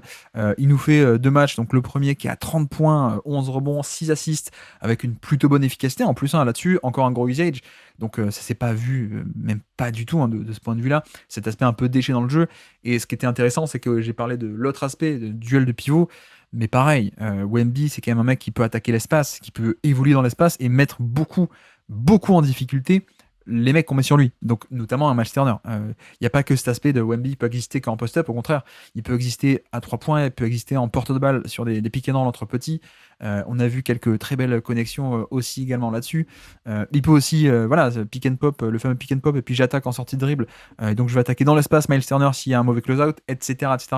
Donc globalement, en fait, on était sur une performance de Wemby qui voilà, beaucoup de je tente, beaucoup de j'essaye, plus de spontanéité que d'habitude, peut-être on peut dire, mais en même temps, ça peut se comprendre.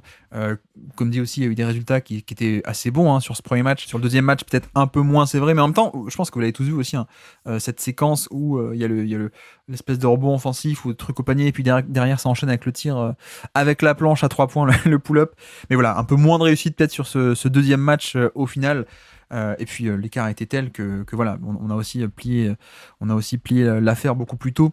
Et ce qui était marrant aussi, c'est que en fait, j'ai parlé du deuxième match où finalement c'est les Pacers qui ont beaucoup dominé au rebond offensif. Le premier match, ça a été totalement l'inverse. C'est-à-dire qu'on a eu affaire à une équipe des Spurs qui était à 44% de rebond offensif. C'est-à-dire qu'ils prenaient quasiment des rebonds offensifs sur quasiment la moitié de leur possession, de leur tir tenté. J'exagère un peu, mais c'est quand même un peu l'idée. Et donc ça a généré forcément beaucoup de secondes chances. Mais voilà, et c'est vrai que bon, quand je parle un peu de parfois cette fameuse spontanéité, des tirs un peu précipités, c'est quand même des pull-ups très contestés. C'est voilà, la première action du match, par exemple, c'est un post-up contre Miles Turner où il déclenche le tir et complètement en mauvaise position, ou alors des pull-ups ou des catch and shoot où Miles Turner est complètement sur lui, il prend quand même le tir contesté. Donc bon, c'est pas non plus problématique du tout, surtout que d'ailleurs, pour rester un peu sur le premier match, il y a quand même une équipe des Spurs qui en fait faisait un peu ce qu'elle voulait au niveau du panier, quoi. J'ai parlé des rebonds offensifs, mais voilà, même au niveau du panier, le pick and roll avec Chris Paul a d'ailleurs plutôt très bien marché. Il y a 2-3 actions où il arrive pas trop, il perd la balle, ou il tente de faire des pick and roll lui-même en tant que porteur de balle, ça marche pas, et puis ensuite juste tu donnes la balle à Chris Paul et tu fais un écran et tu glisses au panier et puis ça marche, quoi. Donc on a eu cet aspect-là, et c'est là encore, hein, il y a une espèce de symétrie que je ne saurais expliquer, mais enfin si, mais c'est que on a parlé des rebonds offensifs, match 1 c'est pour les Spurs, match 2 c'est pour les Pacers. De l'autre côté, on a aussi cette symétrie pareil où on a eu le jeu de match-up. à l'intérieur, où pareil, les Pacers n'ont pas tout le temps voulu garder Miles Turner sur Wembanyama. De la même manière que de l'autre côté, Wemby, on a essayé de le déplacer pour qu'il soit un peu plus libre et qu'il ne doive pas défendre le shooter à 3 points qui est Turner. Mais de l'autre côté, c'est pareil. On a aussi tenté pas mal de fois sur ce premier match l'aspect de Pascal Siakam qui a été placé sur Wemby. Pourquoi ? Parce que oui, il va être plus petit, mais il y a cet aspect de plus mobile. Et donc, pour ce côté, être attaqué dans l'espace, il est quand même bien meilleur. Et notamment, les Spurs ont joué pas mal de fois le fameux système de Wemby, c'est-à-dire Wemby est dans le corner, il y a un écran, soit un cross-screen pour qu'il aille de l'autre côté sur le post-up, mais qui est de l'autre côté pour se libérer, soit sinon le fameux pin-down en fait. Donc un pin-down, c'est quoi ? C'est un écran où Wemby est dans le corner, il doit remonter juste. Il remonte depuis le corner vers l'aile, grosso modo, je caricature, et à partir de cette position, c'est soit le défenseur est en retard et donc je peux curler, je peux continuer à avancer vers le panier, soit sinon le défenseur passe sous l'écran et j'ai un catch and shoot après ce pin-down, après cet écran. Voilà, et c'est vrai que cette fameuse action qui est un peu la spéciale de Wemby, pour le coup, quand tu mets un Turner là, sur Wemby peut l'attaquer parce que Turner ne sait pas trop naviguer les écrans. Donc le switch a été fait aussi pas mal de fois avec un Siakam qui lui est quand même un peu plus compétent. Et je vous renvoie, je ne vais pas en faire trop sur ces deux matchs non plus parce que je sais que tout le monde en a beaucoup soupé de cette NBA à Paris. Donc voilà, mais si ça vous intéresse, c'était un des tout meilleurs matchs, je trouve, de la saison de Wemby, de son année rookie. Je peux vous renvoyer vers le décryptage qu'on avait fait à l'époque de ça, dans notre fameuse série des 30 Wemby en 30 jours qu'on a fait en août septembre, je crois. Voilà, il y a le match qui est dispo encore et vous allez voir un peu ce duel. On a exactement les mêmes match-ups, Siakam, Miles Turner, etc. Donc sur la chaîne YouTube, le Basket Lab, les 30 Wemby en 30 jours, vous pouvez voir. On a vu à peu près la même chose. Voilà, à part le côté parfois Chris Paul pick and roll, etc. Mais voilà, niveau Wemby, c'était ça. Et oui, pardon, j'avais noté aussi le show Harrison Barnes sur le deuxième match qui place des moves sur drive, qui a été vraiment hyper impressionnant, je trouve, par rapport à son rôle. Et de l'autre côté, c'est vrai que moi je suis quand même pas convaincu Et de l'autre côté, c'est vrai que moi, côté Pacers, je suis pas convaincu, toujours pas, par Thomas Bryant en backup pivot. Bon, voilà, on verra où ça va un peu mener. Forcément, quand il est sur le terrain, c'est pas pareil qu'avec Turner. On est un peu plus sur des schémas un peu plus dynamiques, peut-être on peut appeler ça comme ça. Mais voilà, j'avoue que je suis toujours pas emballé. Je l'ai jamais été avec Thomas Bryant, mais ça m'a un peu plus sauté aux yeux. Mais voilà à peu près ce que je m'étais noté un peu pour ce match-là. Je regarde si j'oublie des choses, mais je ne crois pas. Donc voici pour ce Wemby in Paris qui était ma foi, au-delà des matchs qui, je trouve, ont été des matchs pas mal, mais voilà, c'était pas le principal. Au-delà des matchs, je pense que ça a surtout été un événement qui a dépassé le cadre du sportif, donc c'est pour ça que je ne veux pas non plus en faire des tonnes sur le sportif. Et sur donc ces deux matchs de Wemby et des Spurs à Paris contre les Pacers, un partout, la balle au centre.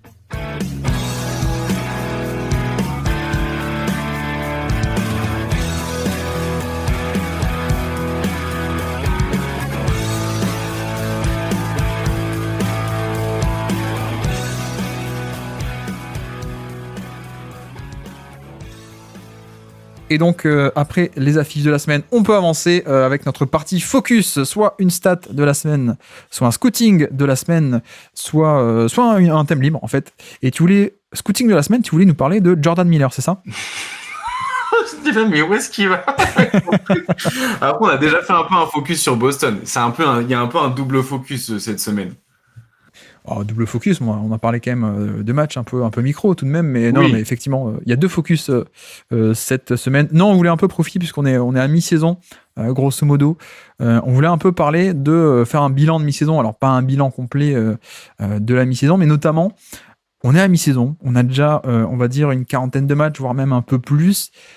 Et c'est vrai que normalement, autour des 50 matchs, wink wink la NBA, on sait à peu près qui est fort, qui est pas fort. Donc on voulait aussi parler de ça.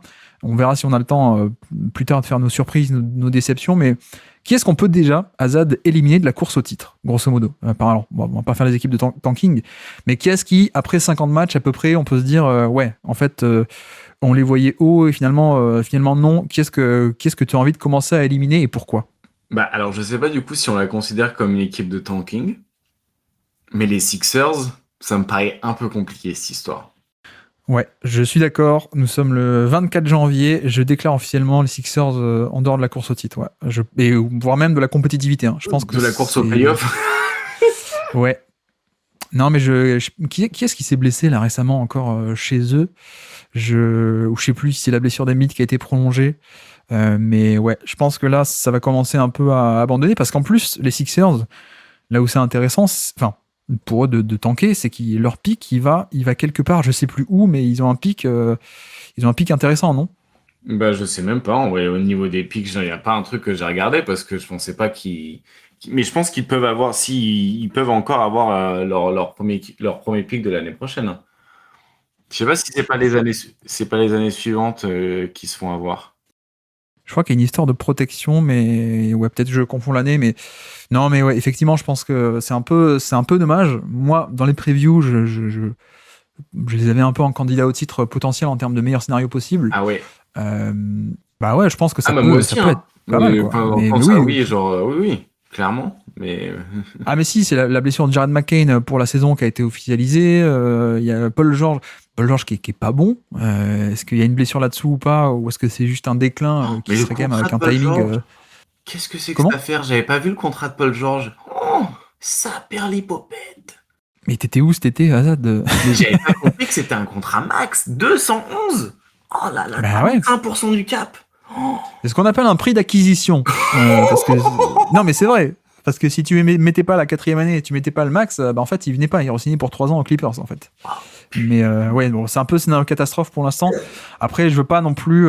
Effectivement, la saison est mauvaise, est très mauvaise. Je veux pas non plus commencer à dire que c'était un échec total ou c'est le pire contrat de NBA. J'ai hâte de voir dans un meilleur environnement en fait, avec un Embiid et tout quoi. Mais ouais, bon, je pense on peut les éliminer effectivement. Si je te propose les Warriors, ça y est, on peut déclarer que c'est mort ou pas? Ben non, parce que moi je crois encore à un trade. Ouais, mais même Je un pense qu'ils trade. vont se rendre compte de leur connerie et qu'ils vont faire un trade. Oui, mais ça va être quoi le trade? Bah Butler. Et tu penses que Butler, ça peut sauver la saison? Butler, Curry, Draymond Green, ouais. Au point de genre finale de conférence, quoi, ou finale NBA. Ouais, finale de conf, ouais. Il y a un match. Si c'est Butler, oui. Si c'est pas Butler, je pense que ça va commencer à être compliqué. Là où je suis pas trop d'accord, c'est que pour moi, pour avoir Butler, il faudrait. Enfin, t'es obligé de lâcher des joueurs intéressants, quoi. Et bon, les jeunes, moi, je m'en fiche un peu, mais notamment, t'es obligé de lâcher Wiggins. Ouais. Et donc, ok, t'as 3 stars, mais quid de ta profondeur, quoi. Parce que je pense qu'il n'y a pas assez. Je pense que l'effectif, il y a un gros manque de talent. Mais ouais, moi, je les éliminerais personnellement. Bon, là, on fait des cas un peu faciles. Si je te dis Phoenix, qu'est-ce qu'on en pense de Phoenix? Ouais, moi, je pense que c'est le genre d'équipe qui pourrait théoriquement enchaîner, genre gagner un tour, mais en gagner 2, non. Je pense qu'il y a trop de limites dans leur jeu, surtout Ouais. défensif. Et je pense pas que ce soit Nick Richard, que je connais pas énormément, mais je pense pas que ce soit Nick Richard qui va les faire passer de ce cap-là. Donc ouais, je pense que Phoenix, tu peux gagner un tour, mais en fait, le truc c'est que tu te retrouveras, si tu passes un tour, tu vas te retrouver contre OKC ou Denver ou Memphis. Et franchement, voilà, même contre Dallas, ils vont se faire tuer. Même contre les Clippers, moi je prends Phoenix. Enfin ouais, non, Phoenix pour moi c'est mort aussi. Phoenix, faut voir si Butler arrive, mais pour moi, même si Butler arrive, je... Ah ouais, moi Butler, KD, Booker, ouais non, j'y crois moyen. Bah, c'est-à-dire que là, actuellement, il y a tout le monde qui est en train de déféquer sur Bradley Beal parce que ça marche pas d'avoir une 3e option à 50 millions l'année. Et par contre, ça va être mieux avec Butler. Enfin, je sais pas, je comprends pas trop, mais ouais, moi je les avais un peu candidats au titre potentiel en début d'année. Bon, il y en avait plein, j'en avais plein, mais je pense que on peut les éliminer. Bon, Sacramento, je les ai jamais eu là-dedans. Les Spurs non plus. Je pense qu'Wembanyama avait seulement 2e au MVP, pas premier. Non, les Wolves, je pense que les Wolves aussi, hein, on peut. Alors, là encore, ça dépend d'un trade, mais moi les Wolves, je suis assez confiant pour dire, bah non, ils feront pas finale de conférence cette année, quoi. Oui, moi je suis assez d'accord. Oui, bah de toute façon, ça manque de spacing, ça manque de scoring et la défense pourra pas suffisamment cacher ça comparé à l'année dernière, quoi. Je suis d'accord. À l'Est, bon, Miami, on est d'accord aussi, surtout si Butler va partir. Atlanta, Orlando, Indiana, pour moi, c'est pas quoi. Atlanta, Orlando, on élimine ou pas Atlanta, Orlando? Orlando, on élimine, ouais. Ouais. Atlanta, tu penses que ça peut faire un méga push finale de l'NBA?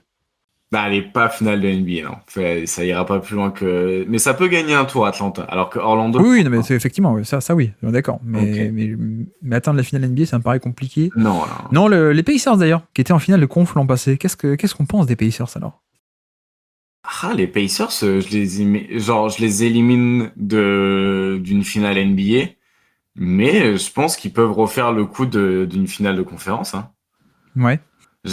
En fait, j'ai pas assez regardé ces derniers temps. J'ai plus regardé en début de saison, mais j'ai l'impression qu'il y a un peu un nouvel équilibre qui a été trouvé chez eux, que ce soit en termes de comment ils prennent leurs tirs et aussi de comment ils défendent. J'ai l'impression il y a un peu un retour de la défense de zone chez eux, et ils ont aussi un peu modifié leur approche en termes de répartition des tirs. Donc bon, peut-être que ça peut être un profil intéressant s'ils arrivent à maintenir un niveau défensif suffisant.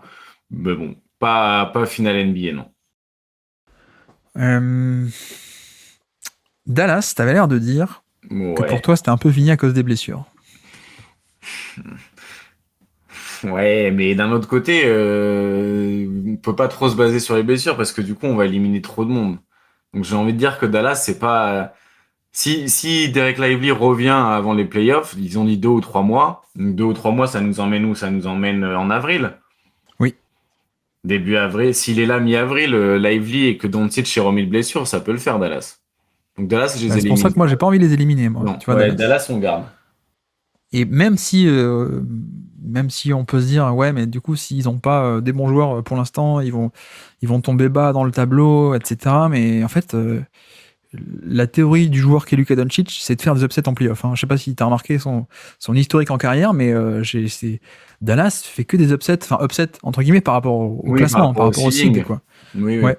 C'est donc ouais non moi je les garde hein. Moi, Tu je vois garde Dallas. si tu me dis dans 4 mois ou 6 mois ils sont en finale NBA, ça me choquerait pas quoi. Donc Ouais. je suis pas prêt à les éliminer, on est d'accord.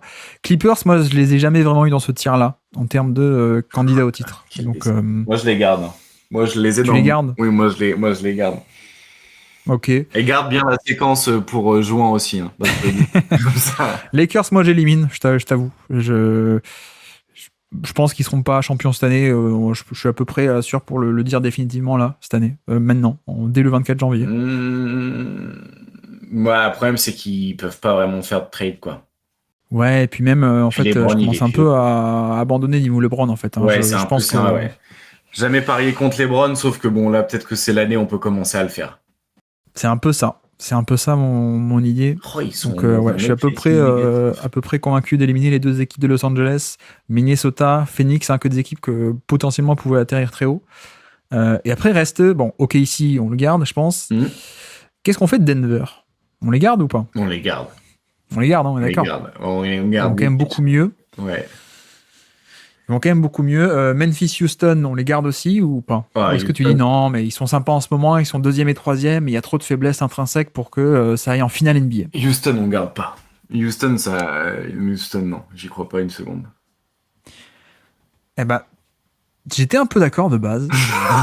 Qu'est-ce qu'il va me faire? Non, mais je suis d'accord avec toi. Je suis d'accord avec toi. Il y a un aspect création de demi-terrain en attaque qui m'inquiète un peu. Cela dit, je suis en train de me dire, alors peut-être pas pour la finale NBA, mais parce qu'OKC est tellement fort et tout, et qu'il y a Dallas et Denver, avec un Doncic et un Jokic qui peuvent tout changer dans une série, mais je suis en train de petit à petit d'évoluer en me disant, mais est-ce que, ok, ils sont pas bons, ils le seront jamais vraiment dans des standards d'élite de création offensive de demi-terrain, mais à quel point ils sont tellement balèzes en cassage de gueule défensif que ça peut compenser en un sens, quoi, tu vois. Parce que là, tu vois, on n'en a pas parlé, mais cette semaine, ils ont battu les Cavs. Et les Cavs sans Evan Mobley, mais Mobley, c'est surtout pour la défense qui sert beaucoup. Plus ça va, plus il y a des grosses perfs comme ça, des upsets où tu te dis, ouais, finalement, ça score pas tout le temps bien sur demi-terrain, il n'y a pas trop d'attaques fluides, etc. Mais en fait, le cassage de bouche défensif est tel que, ouais, c'est intéressant, quoi. Ouais, et puis t'as aussi l'aspect de la bataille des possessions qui, sur un match, peut renverser Ouais. quelque chose. Donc, sur une série de playoffs aussi, tu vois, tu tombes contre OKC qui est pas forcément très équipé pour la bataille des possessions sur le rebond. Est-ce que le plan de jeu de Casey fonctionnerait bien contre Houston? Ouais, pas sûr. Mais je mets quand même pas Houston dans mes candidats au titre, non. Alors, pas candidat au titre, mais moi, c'était un peu dans le sens. Les équipes que j'élimine, c'est genre, pour moi, il y a 0% de chance qu'elles arrivent en finale NBA. Genre, pour moi, Lakers, il y a 0%. Minnesota, je suis à peu près sûr pour dire, actuellement, il y a 0%. Houston, je pense que c'est improbable, mais c'est peut-être pas impossible. Je sais pas. Bon, après, en même temps, OKC est tellement fort, encore une fois, que bon, je ne sais pas. Non, et alors, à l'Est, c'est ça qui est le plus intéressant. Bon, Boston, Cleveland, je pense qu'on peut les garder dans les. Oui, on les élimine pas. Qu'est-ce qu'on fait des Knicks et qu'est-ce qu'on fait des Bucks? Moi, pour te dire, j'ai envie d'éliminer les Bucks. Ah ouais? Ouais. Est-ce que les Bucks, ils sont pas à un trade près d'avoir une équipe correcte quand même? Bah, c'est compliqué parce que quel trade? Ouais, c'est un peu Vu ça. qu'ils sont le second apron, ils peuvent pas, à moins de beaucoup dégraisser, ils peuvent pas Ouais, faire des packages de joueurs. puis Yanis en playoff. Plus, ils ont pas beaucoup d'assets, donc même si tu veux genre dire ah tiens, on va transformer les 30 millions de Middleton en 30 millions de positifs, comment tu vas convaincre quelqu'un de te donner un truc genre méga positif pour le contrat de Middleton, quoi. Ouais, non, je suis d'accord pour enlever les Bucks. En fait, je sais pas quoi penser des Bucks. C'est toujours irrégulier. C'est moyen en attaque, moyen en défense. Alors, il y a des flashs, il y a des bons matchs et tout, mais Ouais. je trouve que le profil, enfin, en tout cas, historiquement, si on étudie un peu les années passées, etc., historiquement, une équipe qui est genre j'ai pas les chiffres devant les yeux, mais qui est 14e en attaque et 14e en défense, il y a à peu près 0% de chance d'être champion NBA, quoi. Ils sont 9 et 10. 9 en attaque, c'est un 10 peu en mieux que d'habitude. Ok, ils sont remontés. T'es sûr on a fait 10 ou c'est sur les 2 dernières semaines 9 et 10? Non, je suis sur cleaning de glace, c'est sur toute la saison, hein. Il y a Ok, quoi? pardon. Oui, c'est ça, il y a 25 victoires, 17 défaites, plus 3 de night rating, 9e attaque et 10e défense. Ok. Bon, bah, c'est bien remonté alors. C'est bien remonté. Ok, alors je suis peut-être un peu sévère alors, peut-être. Et les Knicks, moi, le problème des Knicks, enfin, tu me diras, c'est un peu comme Memphis et Houston à l'ouest, hein. C'est une équipe sympa, mais j'ai du mal à les voir taper soit Boston, soit les Cavs, en fait, les Knicks. Moi, j'ai pas forcément du mal à les voir taper Boston là aujourd'hui, hein. Mais Ouais. ils ont des profils quand même assez intéressants pour emmerder Boston, hein. Que ce soit Brunson, leur spacing, leur capacité à beaucoup switcher et sans concéder trop de mismatch. Est-ce que t'as pas peur, enfin, est-ce que Boston n'a pas aussi les armes parfaites pour aller cibler Si. soit Brunson, soit Kat et les emmerder beaucoup, quoi, en fait? Ouais, mais bon, ça pourrait être une belle série en tout cas, mais je suis pas sûr de mettre Boston largement devant, quoi. Ouais, je suis d'accord. Je suis Non, j'ai d'accord. envie de garder New York quand même. Puis en plus, Boston, ils sont quand même vraiment à une blessure de Porzingis qui se refait une blessure que jamais personne n'avait entendu parler de compter sur Cornet et Al Horford pour aller en playoff, enfin pour aller au titre en C'est 2025. pas faux. C'est pas faux. Et alors que je suis en train de regarder cette saison, les Bucks, en tant qu'équipe, shootent à 40% à 3 points. Oh là là. C'est pas mal. C'est pas mal du tout. Est-ce que ça va retomber? Je ne sais pas. Je dis pas ça forcément pour ça. Mais ouais, ça shoot bien. Donc ça. Effectivement, ça va un peu mieux. Ça va un peu mieux. Mais tu vois, les Bucks, c'est pareil. Il y a toujours ce truc de. Tu peux te réveiller un matin et contre une équipe moyenne, il faut une perf complètement nulle, quoi. C'est un peu rigide, quoi. C'est un peu rigide, je trouve. Oui, et puis franchement, en fait, moi, j'ai peur de la défense pour les playoffs. En vrai. J'ai assez peur de la défense et comme on sait que parfois, même pour l'attaque, Giannis peut faire un peu le porteur de balle et que ça donne des ratings et un type d'attaque qui est pas aussi rentable en playoff sur demi-terrain, quoi. Ouais, pour moi, ils sont très limites, hein. Très, très limites. Je suis pas très fan. Je suis pas très fan de cette itération des Bucks pour l'instant. Mais ok, on a éliminé pas mal de monde déjà. Donc, tu vois, après 50 matchs, on peut faire un sacré écrémage. Bon, après, s'il y a un trade qui vient tout changer, bon, ben là, on y pourra rien, effectivement. Est-ce qu'on prend un peu de temps là pour combien de temps il nous reste? Où est-ce qu'on est au niveau chrono? Je vois pas, bon, c'est pas grave. Surprise et déception, est-ce que tu as à mi-saison un peu des joueurs que tu voulais mettre en valeur ou sur lesquels tu voulais taper? Alors du coup, moi j'avais compris qu'on faisait des individualités, Oui, oui, vas-y. non, j'avais compris qu'on faisait le collectif. Mais du coup, très bien si on fait les joueurs. Moi, les joueurs que j'avais, qui sont plutôt des bonnes surprises, j'avais Tyler Hero. Oui. qui du coup est devenu un joueur plus analytique dans son approche et du coup bah voilà qui a réduit ce volume à mi-distance qui était assez grand et assez peu efficace et du coup il va plus au drive, il y a de meilleures manipulations je trouve sur pick and roll, il a de plus en plus de la gravité sur ses drives aussi et aussi bah en fait c'est toujours un shooter de très très bonne fracture. Et du coup, off-ball ou sur pull-up, bah, c'est hyper intéressant. Donc, je trouve que sa saison, malgré un peu le marasme du hit, il en fait une très bonne. Et à l'inverse, une déception peut-être offensive, ce serait Bam Adebayo de l'autre côté. Oui. Il contrebalance un peu parce que Bam Adebayo, ouais, c'est assez historique d'avoir un pivot qui est aussi peu efficace, je pense, sur un tel niveau de responsabilité. Du côté du hit, ouais. C'est-à-dire que à quel point est-ce qu'il souffre pas aussi il n'y a pas trop Butler cette année, quoi. Et donc, forcément, il doit forcer un peu plus qu'avant lui-même sur son propre scoring. Mais effectivement, alors, il n'est pas très efficace, mais parce que il joue pas comme tous les autres pivots en catch and shoot, quoi. En catch and finish, pardon. Donc, ça doit pas aider. Mais voilà, moi, c'est. Ouais, bon, quand même. Là, c'est vraiment très très peu. Enfin, je veux dire, même Sengun ou les autres intérieurs qui jouent pas que sur catch and finish, ils sont pas à genre 48% d'effectif field goal, quoi. Oui. C'est assez problématique, là, quand même. Donc, plutôt une déception offensive, alors. Ouais, Bam Adebayo, ouais. Et après, une grosse satisfaction offensive, la saison de Tyler Hero, que je trouve, ouais. Bah, je pense que d'ailleurs, il doit être dans les candidats pour le MVP, quelque chose comme ça. MIP. J'ai dit quoi? MVP? MVP, ouais, je crois. Un peu me calmer. je crois, hein, je crois. Non, tu ne parles pas de Norman Powell, alors?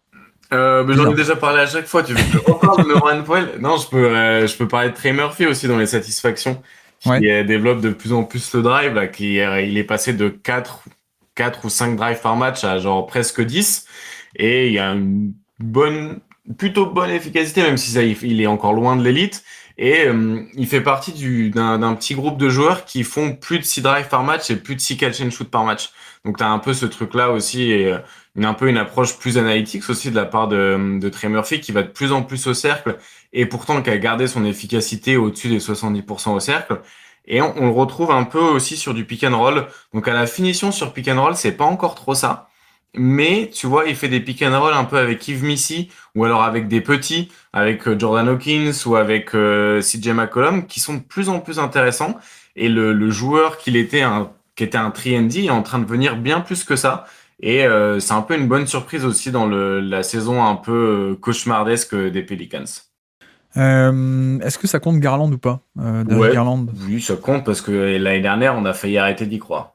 Ouais, alors c'est pour ça que je demande, parce que moi, j'étais quand même pas à ce point, mais c'est vrai qu'en tout cas, c'est une saison du rebond. Peut-être on peut appeler ça comme ça, après une très mauvaise saison de l'an passé, mais qui était aussi liée à sa blessure mâchoire, etc., qui apparemment est liée au niveau du grip de la main, la mâchoire, d'un point de vue biomécanique et musculaire. Me demandez pas pourquoi, et donc forcément que ça peut affecter pas mal de choses, en termes de finition, de layup, etc. Non, alors j'en ai déjà parlé régulièrement. J'ai l'impression que je parle de Memphis et de Desmond Bane toutes les semaines, mais Desmond Bane que j'aime beaucoup. Mais non, mais Jaren Jackson aussi. Tu vois, avoir un Jaren Jackson qui drive aussi bien en quantité et en qualité. J'avoue que là, les deux de Memphis, Desmond Bane et Jaren Jackson, sont quand même plutôt dans les très très bonnes surprises.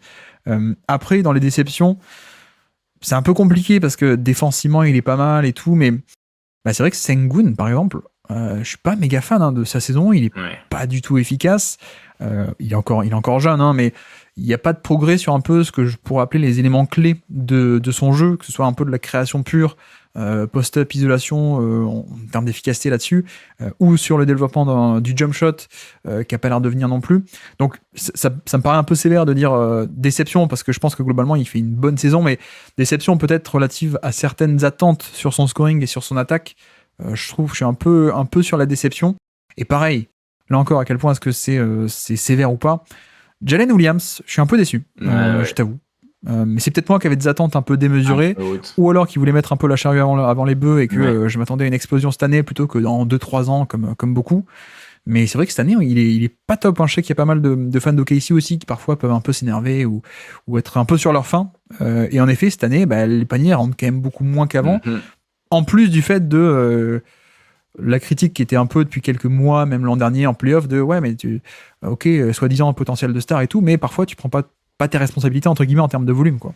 Bah oui, puis là, il y a le problème de la surchauffe à 3 points qui a vachement diminué, le manque d'efficacité au cercle et quand même un gros volume sur les longues mi-distances. Bon, il est plutôt efficace sur ces tirs-là, mais offensivement, tu sens qu'il y a des petits manques. Après, est-ce que du coup, il n'y a pas une satisfaction du côté de sa défense, par contre, dans les schémas sur lesquels il a pu être utilisé et la variété qu'il apporte?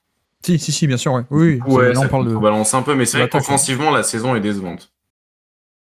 On est d'accord. Bon, Paul George, un peu côté déception Ouais. aussi, pas besoin de trop l'expliquer, Bon. même si on va pas non plus graver ça dans le marbre. Bon, Jalen Brown aussi, t'en as déjà assez parlé, mais non, finalement, en un sens, je trouve que Westbrook est quand même une bonne surprise relatif à Ouais. des attentes qu'on avait, qui étaient, en tout cas, les miennes étaient assez basses par rapport à son âge et son passif de ces 2-3 dernières saisons.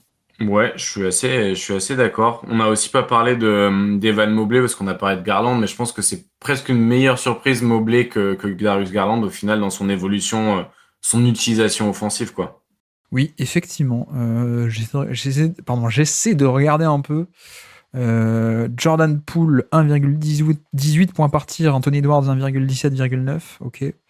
Donc les choses sont revenues dans l'ordre. mais Jordan Poole serait un peu facile de dire la saison de la satisfaction. Oui, il est redevenu efficace comme avant et il a repris. Il est plus efficace qu'Edwards. Je le dis sur le ton de la blague, mais voilà, c'est un peu l'état de fait qu'il y a depuis des années. Mais je t'avoue que je suis pas autant satisfait que certains déjà pourraient croire, vu j'ai plein de posters de lui dans ma chambre. Mais non, mais tout le monde sait que je l'aime beaucoup. J'avoue que pour l'instant, j'ai un peu peur du trompe-l'œil et je retrouve pas le joueur que j'avais aimé, quoi. Tu vois, c'est ok, il est efficace, mais parce qu'en fait, il prend beaucoup de 3 points et qu'il est à 40%. Et en fait, le drive est toujours pas revenu, voire même c'est aussi mauvais que l'an dernier ou qu'en 2023, donc il était encore bon, mais tu vois, j'ai pas l'impression de retrouver un peu le pull driver, quoi, le pull que j'aimais, parce que moi j'aime pas trop les profils justement un peu de pull-up, les scores à micro-ondes de pull-up, et si je l'aimais, c'est parce que justement il y avait un peu de drive, et j'ai l'impression que pour l'instant le shot-making à 3 points est un peu l'arbre qui cache la forêt en fait.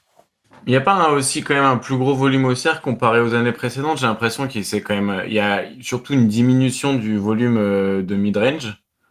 Donc est-ce que c'est que lié Des longs deux, ouais. tu vois, c'est quoi? C'est au niveau de ses tirs sur cleaning de glace, on voit quoi? Il a le niveau de mid-range, il a diminué, que ce soit au niveau du long mi-distance ou du flotteur.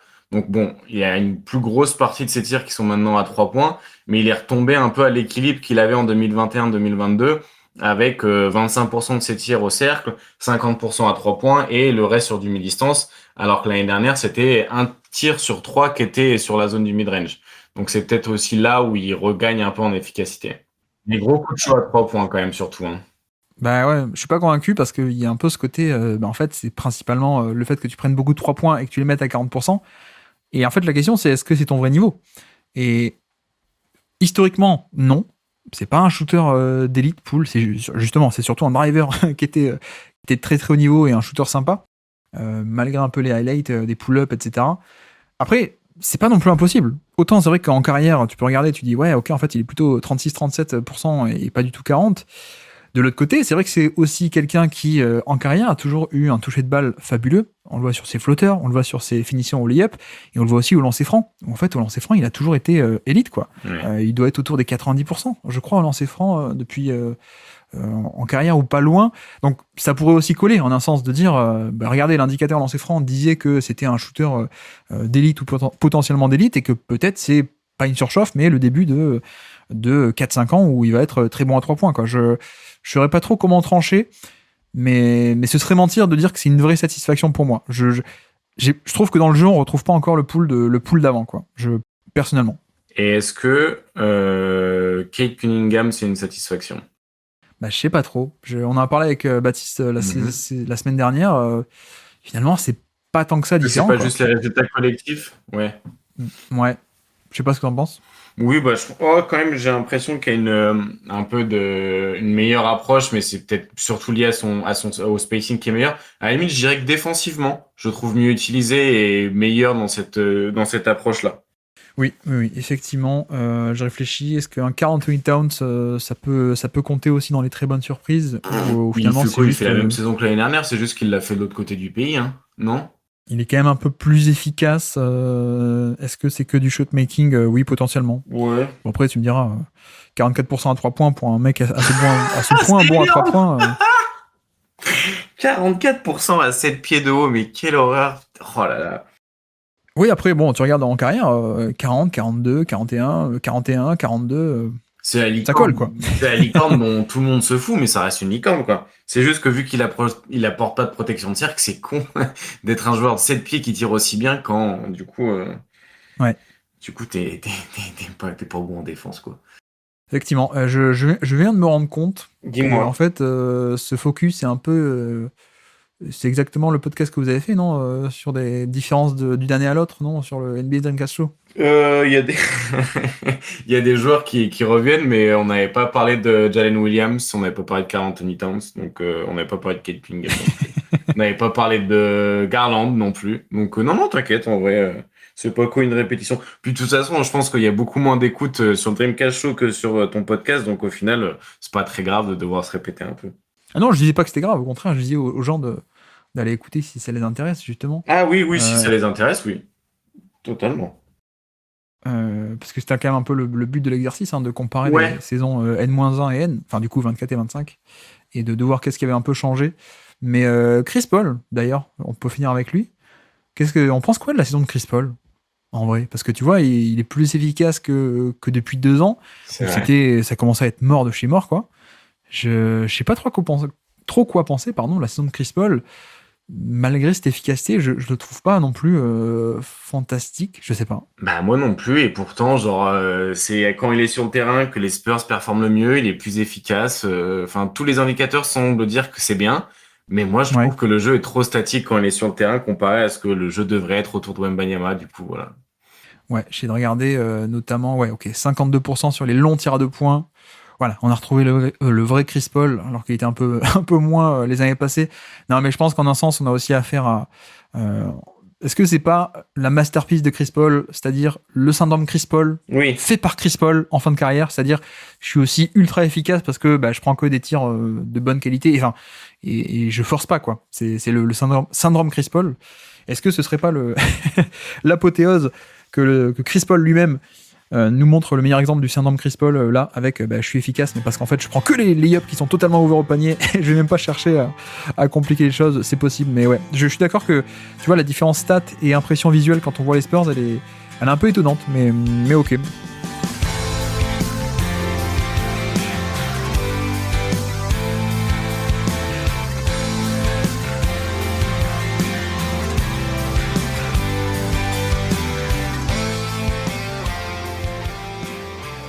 Très bien, très bien. Voici pour cette partie focus. Et donc, je pense qu'on peut enchaîner avec les questions auditeurs, si tu veux bien. oh mais oui, il y a les questions auditeurs, je pensais que c'était le quiz, mais il y a les questions auditeurs aussi.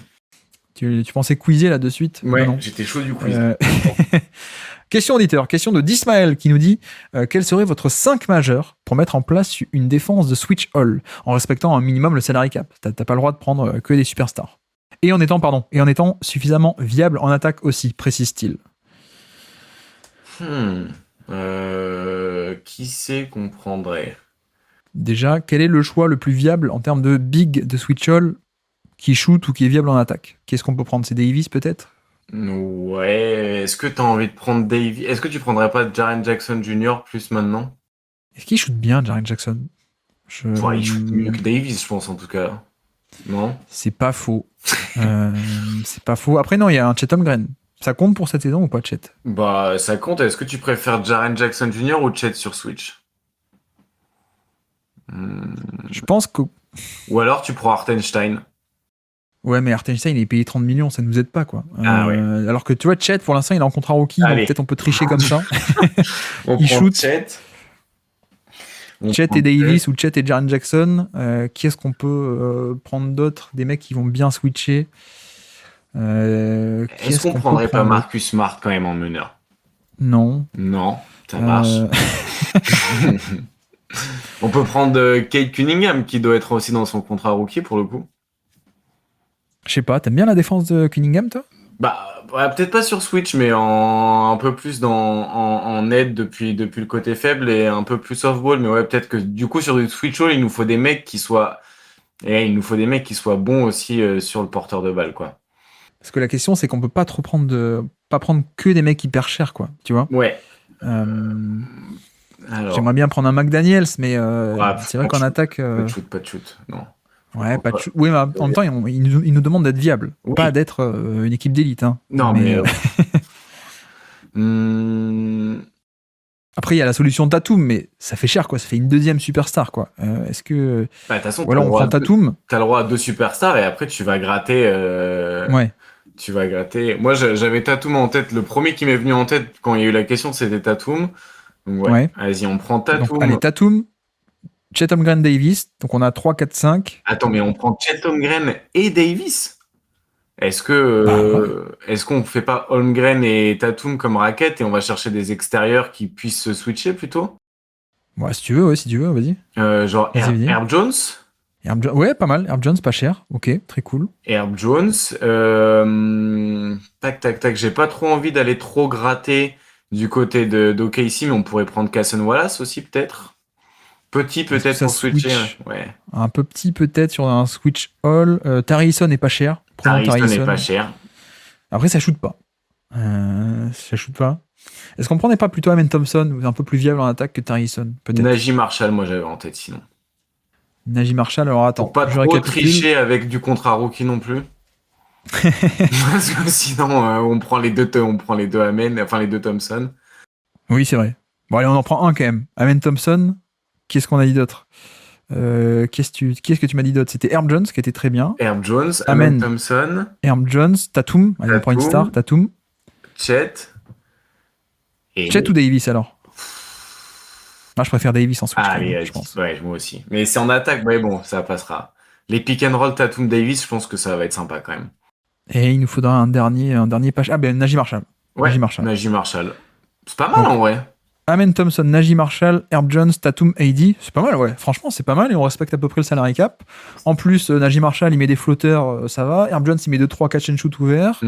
Amen Thompson peut porter la balle. Non, franchement, on est pas mal. Allez, on est pas mal. J'espère que tu seras satisfait d'Ismaël. Question de Garincha. The Athletic a fait récemment un podcast où ils analysent les clichés récurrents des pundits dans le foot. Type les corners joués à 2, les gardiens qui bloquent pas les ballons, etc. Hormis les habituels trop de 3 points ou le jeu au poste est mort, quels sont les clichés un peu moins connus que vous entendez régulièrement et qui vous hérissent le poil?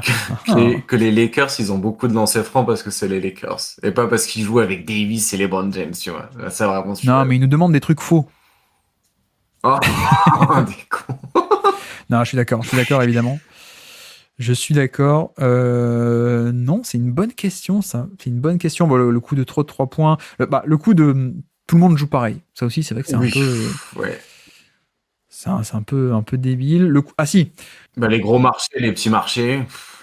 Gros marché, petit marché, ouais. Non, le coup aussi de... pour jouer pivot, il faut savoir défendre le poste 5. Et où être costaud. On l'a bien vu avec Wemby d'ailleurs, que en fait, non, tu peux être poste 5. Et c'est même tout l'avantage, c'est que Wemby, il joue poste 5 et pas poste 4. Parce que l'avantage, c'est d'avoir un protecteur de panier qui peut espacer le terrain et donc être poste 5, quoi. Et en fait, le problème, c'est que qui joue vraiment au poste bas actuellement, c'est Jokic et Embiid. Sauf que personne ne peut les stopper. Et les autres ne jouent pas au poste bas. Donc je dirais ça. Ou alors l'aspect de, t'es grand, qu'est-ce que tu fais dans le périmètre? Ça, c'est vrai, ça c'est pas totalement pareil que trop de 3 points, mais t'es grand, qu'est-ce que tu fais dans le périmètre? En ce moment, il y a des mecs hyper actifs là, sur Twitter, là, des vieux de la vieille qui font des tweets là-dessus à chaque fois, dans le Twitter US, c'est un peu pénible. Mais ouais, enfin tu vois, Towns, t'as aucun intérêt à ce que Towns soit proche du panier en fait. C'est pas parce que t'es gros et que t'es un pivot entre guillemets que tu dois faire du post-up, quoi. Oui, et puis même que du coup le post-up c'est que pour les grands, alors qu'on a bien vu sur les dernières années que ça fonctionnait peut-être encore mieux quand c'était d'un petit sur un autre petit pour faire de la création, quoi. Je sais pas. Il y a sans doute plein, mais auxquels on pense pas sans doute. Ça fait un bon moment de radio en tout cas. C'était un bon moment de radio. Ça fait un très bon moment de radio. Bref. Question de Spike the Glide qui nous dit: est-ce qu'on peut constater depuis 10 ans que les joueurs NBA sont de plus en plus adroits à 3 points?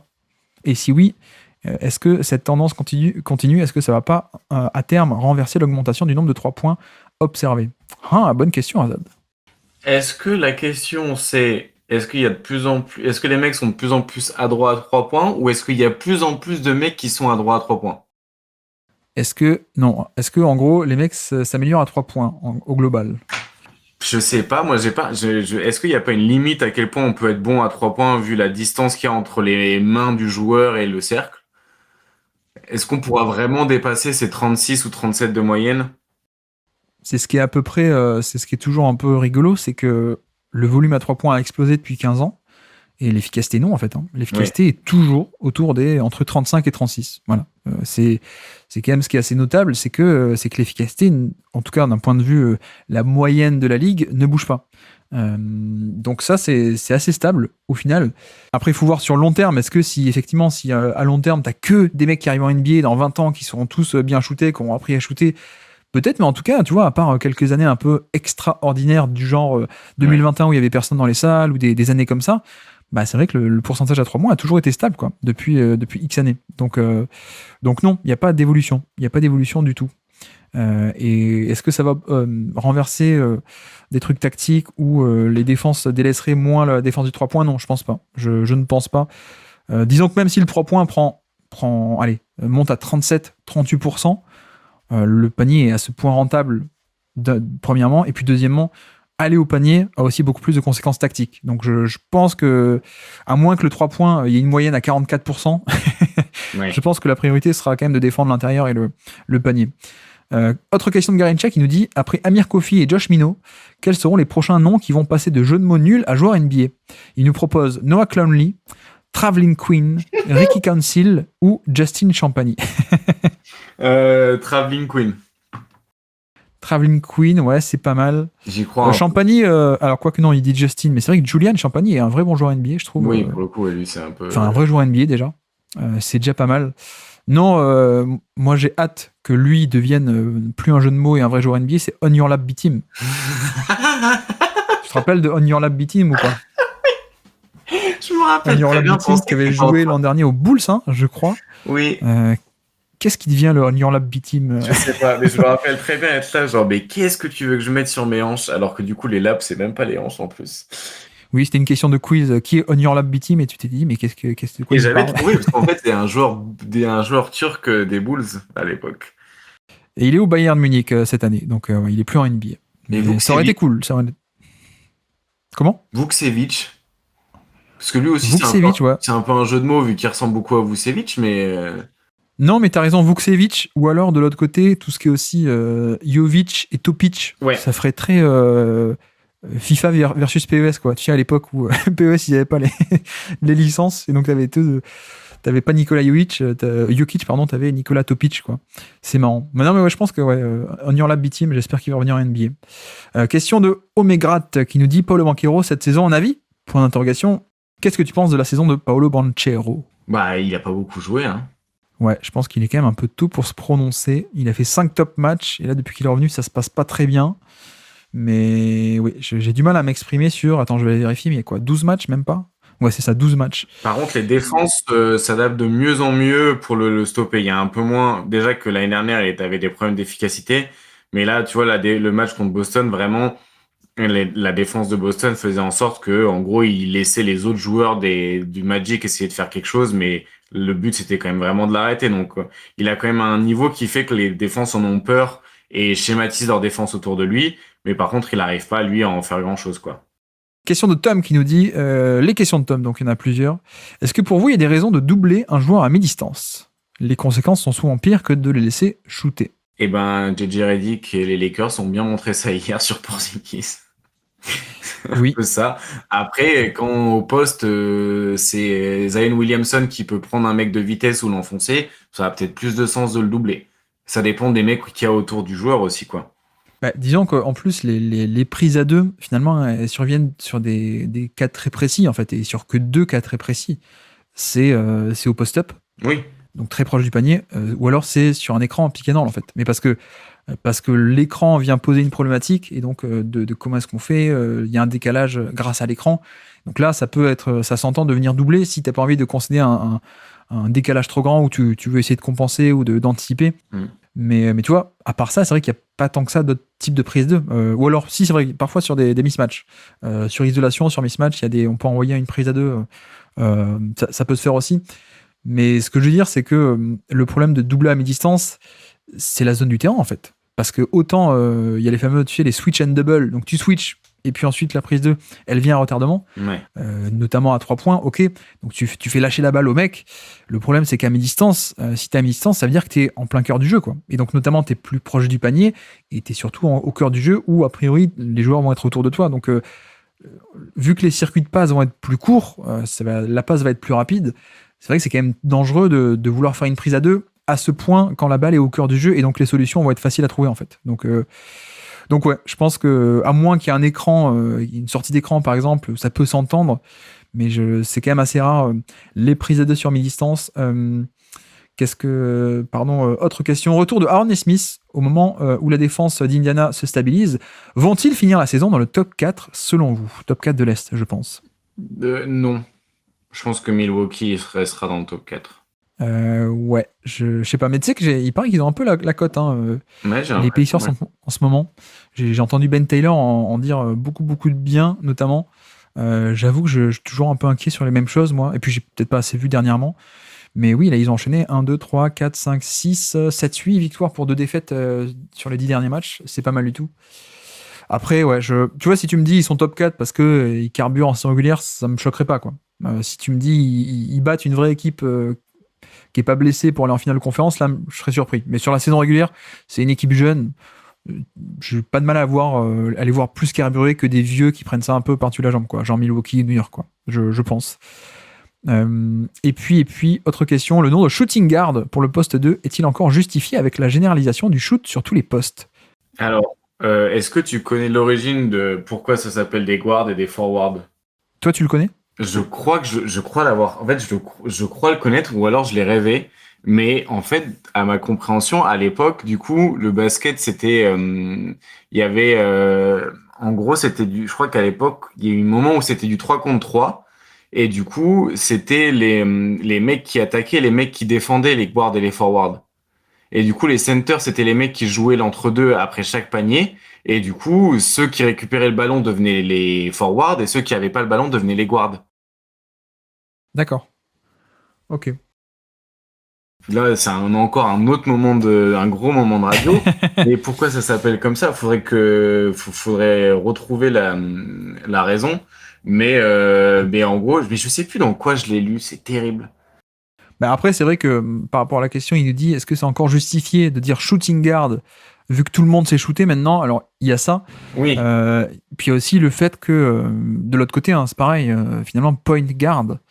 Bah, au final, c'est un peu lié, mais c'est vrai que le basket d'avant, et d'ailleurs jusqu'à il y a 10 ans, 10-15 ans, il y avait cette notion que le meneur, il organise et tout, et donc grosso modo, en fait, il n'existait pas de poste de playmaker comme on a aujourd'hui, quoi. Bah, James Harden est arrivé à un peu envoyer balader tout ça. Brandon Roy, il y a une époque, on en parlait récemment sur le Discord, où des mecs comme ça, qui, depuis le poste 2, entre guillemets, étaient les créateurs de leur équipe, pardon, c'était un peu nouveau, quoi, pour le coup, ça. Et en un sens, je pense que l'appellation vient aussi de là. Le shooting guard, c'est parce qu'il y a deux petits dans l'équipe, il y a le point qui a la balle, et en gros, celui à côté, c'est lui qui shoot, quoi. C'est un peu l'idée, quoi. Donc oui. Après, bon, le nom les qualificatifs, moi déjà, parler quand sans faire exprès, ou quand de facto on est obligé, quand je dis poste 2, poste 3, poste 4, déjà ça m'embête, moi, mais oui. Mais oui. On est d'accord. Et c'est plus des rôles, mais après ça devient aussi compliqué d'utiliser justement le nom des rôles parce que du coup ça demande beaucoup plus de compréhension. En fait, c'est un petit peu plus facile d'utiliser le nom des postes un peu basiques ou des numéros parce que ça représente plus facilement dans l'imaginaire collectif de quoi on est en train de parler. Mais du coup, j'ai retrouvé, si tu veux, la page dans le bouquin. Ah, vas-y. En gros, c'est le moment de la création des règles du basketball par Jay Naismith au collège à l'université de Springfield en 91. Ah, mais c'est marrant, il a le même nom que le Basketball Hall of Fame, du coup. C'est incroyable, non? C'est fou. Ça, c'est une sacrée coïncidence. C'est une sacrée coïncidence. Et du coup, il y a en fait, chaque action recommençait par le center jump. Donc, c'était un peu l'entre-deux après chaque action. Du coup, c'était les deux centraux qui, du coup, faisaient l'entre-deux.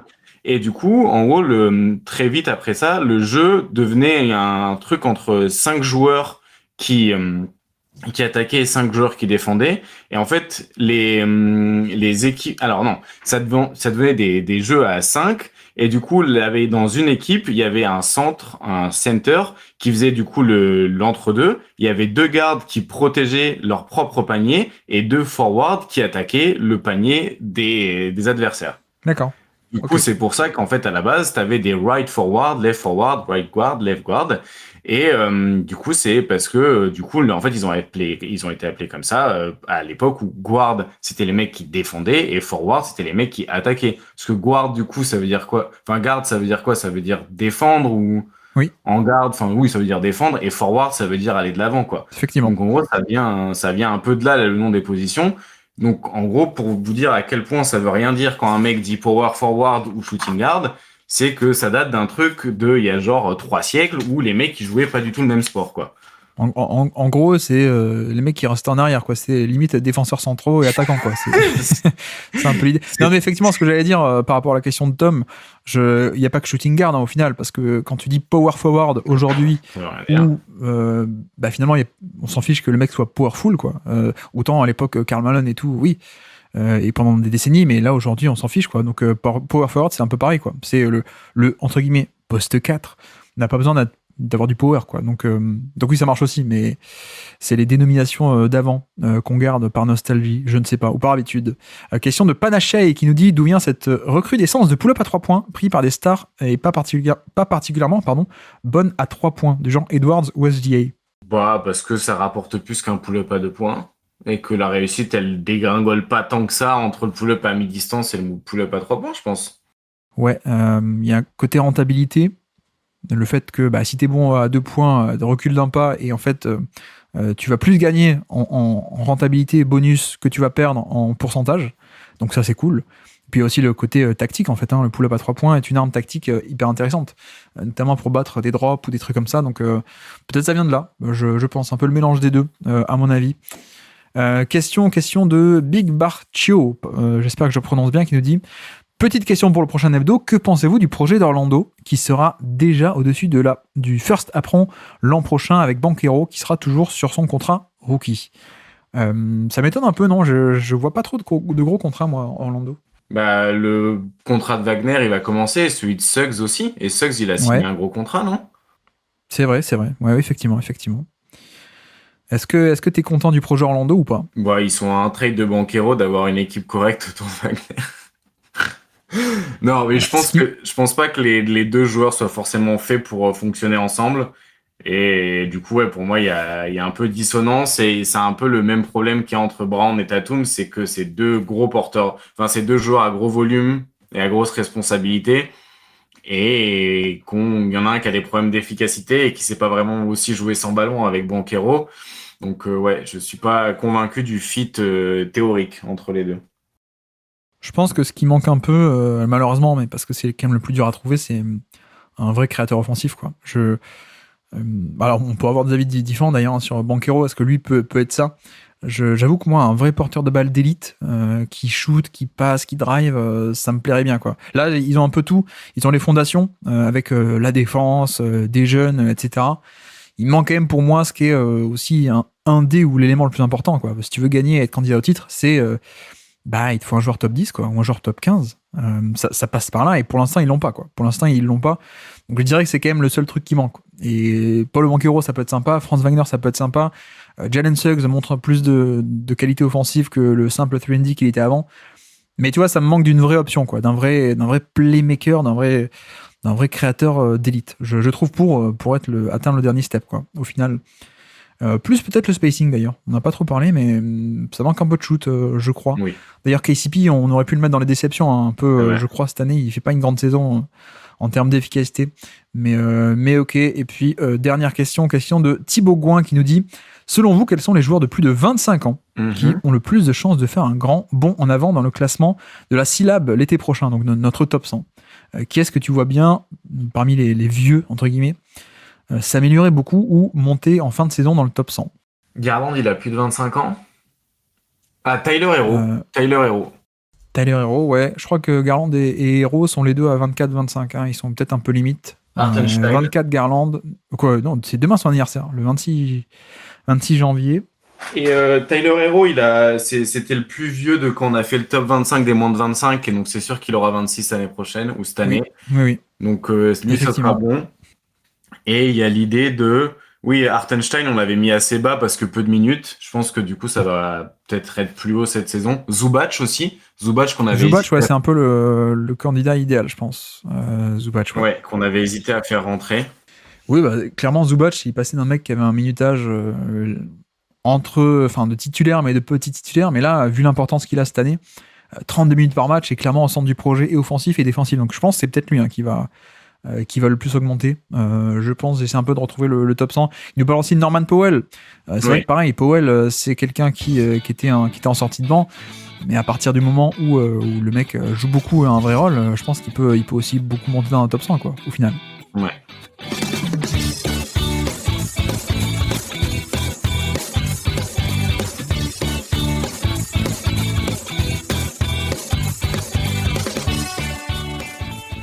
Et donc, on termine cette émission avec notre 5e rubrique, le quiz de la semaine, bien évidemment. Azad, es-tu prêt à ne pas gagner de points et à répondre à côté pour faire plaisir aux auditeurs? Ils adorent te voir échouer. Ils sont sadiques, hein, mais en même temps, ils ont raison. C'est quand même très drôle. Bref, donc le quiz, 10 points potentiels, 10 questions, et le Zidane à la fin, on verra ça. En vrai, performance all-time, la dernière fois, j'ai fait 16. Oui, effectivement, t'as fait une grosse perf, c'est vrai. Je me moque un peu. Donc, on est parti. Les questions d'actu d'abord, 5 questions d'actu. Mm-hmm. On a fêté, le 23 janvier, les 10 ans d'un événement. Mais quel événement? Donc, 23 janvier 2015. Oui, tout à fait. Et c'est un événement, genre c'est une action ou c'est un truc particulier? C'est pas une action. C'est pas une action, ok. Putain, 2015? Ouais. Est-ce que c'est pas genre Kobe Bryant qui dépasse Michael Jordan en nombre de points marqués dans l'histoire de la NBA? Non. C'était Klay Thompson. Le carton de Klay Thompson contre les Kings, tu sais. Où le record, il a 32 ou 33, je sais plus, et il fait son carton de fou contre les Kings, de Nick Stauskas, etc. Et au bout d'un moment, on se rend compte, oui, il est à 37, c'est le record NBA. Il a complètement explosé. Donc les 37 points du carton de Klay Thompson en 2015, effectivement. Je t'ai annoncé les coachs du All-Star Game cette année. Ouais. Atkinson et Mark Daigneault. Mais qui était coach du All-Star Game l'an passé? Mazzulla et Chris Finch. Aïe, l'erreur du joueur français. C'était pas Mazzulla. Ah non. Eh oui, parce qu'il avait déjà été l'année d'avant. Oh putain. Et je crois que c'est ça. Je crois que c'est comme il avait été en 2023, il a pas pu en 2024. Et alors c'était qui en 2024? Deuxième de conf. Est-ce que c'était pas Thibodeau l'année dernière? C'était pas Thibodeau. C'était quelqu'un qui venait de prendre sa fonction de poste. Putain, c'était Doc Rivers. C'était Doc Rivers, ouais, tout à fait, qui était arrivé 5 jours plus tôt, qui a coaché l'All-Star Game. Un peu bizarre laissé comme ça. Qui a dit il devrait y avoir une meilleure solution que le tanking? Qui a dit ça cette semaine? Wembanyama. Non, mais pas mal. Mais non, c'est quelqu'un qui est dans une équipe de tanking actuellement. C'est ton ami Lauri Markkanen. Eh oui, qui disait je comprends pourquoi ça se fait, mais il devrait y avoir une meilleure solution que le tanking. Ouais. Je suis d'accord, Lauri. Il faudrait supprimer la draft, et puis comme ça, on n'aurait pas ce problème. 4e question d'actu. Nous avons 2 Knicks titulaires au All-Star Game.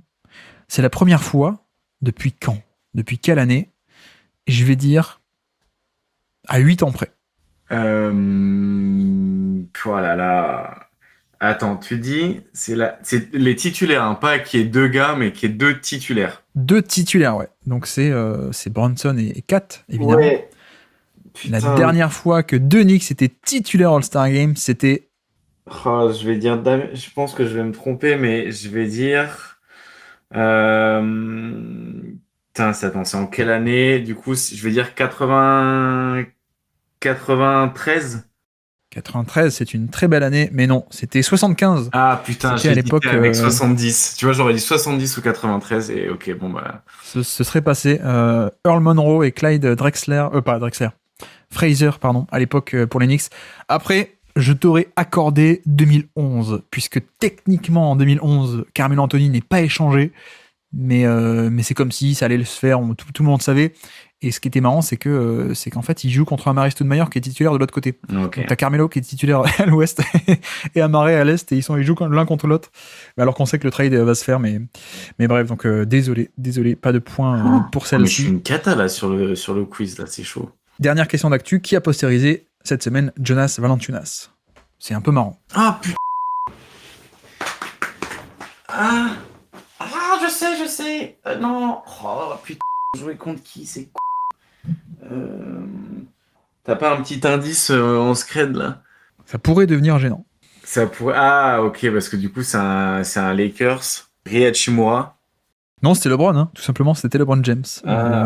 Effectivement. Donc il a postérisé son futur coéquipier. C'est un peu rigolo. Donc ce qui nous fait un 1, 2, 3, 4, 5. Hop, 0 sur 5. 0 sur 5 en actu. Et donc, nouveau thème. Les 5 questions à thème. C'est un qui casse ce banc. Tu connais, qui casse ce fond d'effectif. Je t'énumère 5 noms d'un effectif, évidemment, pas les joueurs principaux, et tu dois trouver à qui correspond ce banc. Évidemment, on ne parle pas de 2025, on parle d'années précédentes. Ah, on est ok, parti. donc c'est même pas cette année. Oh non, non, mais c'est trop facile cette année. C'est trop facile cette année, mais en gros, si je te dis, je sais pas moi, J.R. Smith, Timofey Mozgov, Iman Shumpert, Tristan Thompson, tu me dis? C'est une blague? Cleveland 2018. Ouais, c'est un peu l'idée. Bon, allez, Cleveland. Je sais pas si je. Ah, ok. Je suis pas. Je vais à peu près. Je vais pas te demander l'année près, mais grosso modo, je peux te l'accorder si tu me dis à 2-3 années près, quoi, grosso modo. On est parti. Première équipe, premier fond de banc. Nous avons Willie Cauley-Stein. Willie Cauley-Stein, ok. Marquis Chris. Jérémy Pargo. Oh, putain. Kai Bowman. Et Jacob Evans. Golden State Warriors. Quelle année à peu près? En plus, ça va pas être les Warriors, tu me fais deviner la ligne pour rien, là, je le sens. Je vais dire. Quelle année à peu près? J'ai dit 2000, je vais dire 2020. Parfait. Warriors 2020. Bravo. C'est vrai? bravo. Oui, c'est bon. Oh, let's go. Qui casse ce fond de banc? Isaiah Roby. Oh putain. Ty Jerome. Eh oui, notre ami Ty Jerome. Memphis. Derek Favors. Ah non. Oula. Mam Diakité. Oh non, c'est pas trop. Olivier Sarr. Ah, ben non, du coup, c'est OKC. C'est OKC 2020. On est en quelle année? On est en 2025. OKC 2023. Je te l'accorde, c'était 2022, mais oui, Ok. effectivement, c'était OKC. Tout à fait. Isaiah Roby qui a un peu disparu de NBA d'ailleurs, que j'aimais bien. Je sais que les fans d'OKC, je l'aimais pas trop. Mais ouais, Ty Jerome qui a un peu baladé avant de cette année devenir un vrai joueur NBA. C'est un peu rigolo. Qui casse ce banc? On est parti. Aaron Brooks, Derrick Rose, Jamal Crawford, Taj Gibson et Cole Aldrich. Knicks 2000. Bah, putain. Knicks 2020, 2021. Non, c'est pas les Knicks, mais effectivement, c'était un peu trompeur parce qu'il y avait des joueurs qui avaient joué aux Knicks. Derrick Rose, Taj Gibson, c'est un peu. Et c'est vrai qu'ils ont tous joué aux Knicks, quasiment, sauf Aaron Brooks. Non, si je te rajoute, je sais pas moi, Justin Patton, mais non, tu suis pas à la draft, toi. Si je te rajoute Nemanja Bjelica, Gorgui Dieng. Ah putain, c'était les Timberwolves. Exactement, Timberwolves 2018, ouais, tout à fait. Tout à fait, avec que des vieux. Il avait ramené que des vieux vétérans, Thibodeau. Quatrième banc, Tony Bradley, Kyle Korver, Thabo Sefolosha, Grayson Allen et George Niang. Tony Bradley, Kyle Korver, Thabo Sefolosha, Grayson Allen et George Niang. Est-ce que c'est pas genre Cleveland 2018-2019? 18 ou 19? 19. Non, c'est pas Cleveland. C'est pas Cleveland, et en plus, il y avait un mini indice parce qu'on a parlé de Kyle Korver qui était passé par le Jazz. On a parlé dans le quiz de la semaine dernière. Ah, oui. C'était le Jazz 2019, avec George Niang qui commence le Jazz en fait, un peu. Grayson Allen aussi. En tant que rookie, Thabo Sefolosha qui est un peu fini là. Quoique non, après il fera les Rockets, mais. Et Tony Bradley, tu connais Tony Bradley ou pas d'ailleurs? Tu te souviens? C'était pas un intérieur un peu grand, un peu longiligne? Ouais, pivot backup qui sortait de UNC, qui était pas mal en plus, hein, pas mal du tout en défense du panier, mais qui a jamais rien fait, je crois. Donc ouais, c'était le Jazz 2019, et donc dernière équipe, attention, Rajon Rondo, Tony Snell, Lou Williams, Solomon Hill et Bruno Fernando. Putain, est-ce que c'est pas un Houston Attends, refais-le-le. Rajon Rondo, Ouais. Tony Snell, Lou Williams, Solomon Hill et Bruno Fernando. Ouais, je vais dire un Houston 2022. Non. C'est les Petit Clippers. indice. Exactement, c'est Clippers. C'était avec l'échange de Lou Williams et Rajon Rondo, tu sais, en cours d'année. Quoique, non, attends, je dis une bêtise. Ah non, pardon, c'est que j'ai cliqué sur la mauvaise page. Non, c'est bon. Non, c'était pas les Clippers, pardon. J'ai confondu avec l'échange. Non, c'était les Hawks. C'était les Hawks 2021. Les Hawks 2021 qui... C'était les Hawks. Ouais, bah du coup, je l'avais Ouais. pas du tout. Ouais. Les Hawks 2021 qui signent Rajon Rondo, qui ont Bruno Fernando, c'était l'indice Hawks, ça surtout, Bruno Fernando qui était à Atlanta, qui en fait font l'échange Rondo contre Lou Williams en cours d'année. Et donc Rondo ira finir aux Clippers 2021. Bref, et donc ça nous fait 2 points. 2 points. Pas facile, hein, c'est fond de banc finalement. Pas facile comme quiz, mais tu vas te rattraper avec le Zidane, je pense, c'est à peu près sûr. Le Zidane parce que le joueur en 10 joueurs pour deviner un joueur, 10 indices pardon pour deviner un joueur. On est parti, premier indice, la draft avant 2010. Donc c'est un vieux. Bon, intervention au montage, je suis obligé puisqu'en fait Azad a fait un one shot, il a trouvé le nom, par hasard hein, évidemment, mais il a trouvé directement le bon nom, donc moi j'ai envie de vous faire jouer, je vais quand même vous donner les indices. Donc on a dit, premier indice de ce Zidane, drafté avant 2010, je ne précise pas l'année. Deuxième indice, notre joueur mystère a joué à Memphis. Troisième indice, PJ Tucker, notre joueur mystère a joué avec PJ Tucker. Quatrième indice, Amir Johnson. Cinquième indice, c'est Kevin Martin. Il a joué aussi avec Kevin Martin, mais où ça donc? Sixième indice, Jimmy Butler. Septième indice, c'est Nick Nurse. Le coach Nick Nurse, il a été coaché par Nick Nurse. Huitième indice, c'est Joel Embiid. Neuvième indice, il a été coaché par Eric Spoelstra. Et pour les derniers qui n'ont pas encore trouvé, dixième indice, c'est la fac de Villanova. Ou alors, allez, petit bonus, il a aussi joué, et joué beaucoup avec Demar DeRozan. Alors, réponse dans 1 seconde. Kyle Lowry. Eh bien, ça fait 10 points. Non, c'est pas Kyle. Ok. Bravo. Bravo, ça fait 10 points, donc ça va me faire un travail de montage, effectivement. Alors, c'est extraordinaire. J'ai voulu exprès ne pas donner la date précise de la draft parce que ça aurait pu être 2005, 2006, 2008, 2009, n'importe. Ok, bon, ben voilà, ça te fait 10 points. Et donc, ça fait un quiz à 12 points sur 20. Mais tu te rattrapes. Ça fait 2 fois de suite que je me fais sauver par le Zidane. Zizou, là. Ouais, le divin chauve à ta rescousse. Donc, effectivement, c'était Kyle Lowry qui a joué à Memphis. Il a commencé à Memphis. Je te donne les indices, hein, même si tu les as pas entendus. Il a commencé à Memphis. PJ Tucker. Il a joué avec PJ Tucker dans plein d'endroits différents, en fait, au final. Il a joué à Toronto avec lui, il a joué à Miami, il a joué aux Sixers aussi avec lui. Bref, Amir Johnson, c'était l'époque Toronto. Kevin Martin, c'était l'époque des Houston Rockets, début 2010, il a joué là-bas aussi. Il fait Memphis, puis les Rockets. Jimmy Butler, pourquoi? Parce qu'il a joué avec Butler, évidemment, à Miami. Nick Nurse, pour et Toronto, et les Sixers actuels, bien sûr, Joel Embiid, Eric Spoelstra, 9e indice, et puis dernier indice, c'était Villanova, mais ça, tu ne l'avais pas, la fac de Villanova pour Kyle Lowry. Tu l'avais ou pas, ça? Non, j'avais pas. T'as pas suivi qu'il aurait pu être aussi un mec des Villanova Knicks aussi cet été, potentiellement à la Free Agency. Bref, donc 12 points sur 20 avec ce miracle, ce Ave Maria pour Azad, 12 points de plus. Bravo, c'est extraordinaire. Et donc merci encore Azad d'être passé sur le Basket Lab malgré cette chance.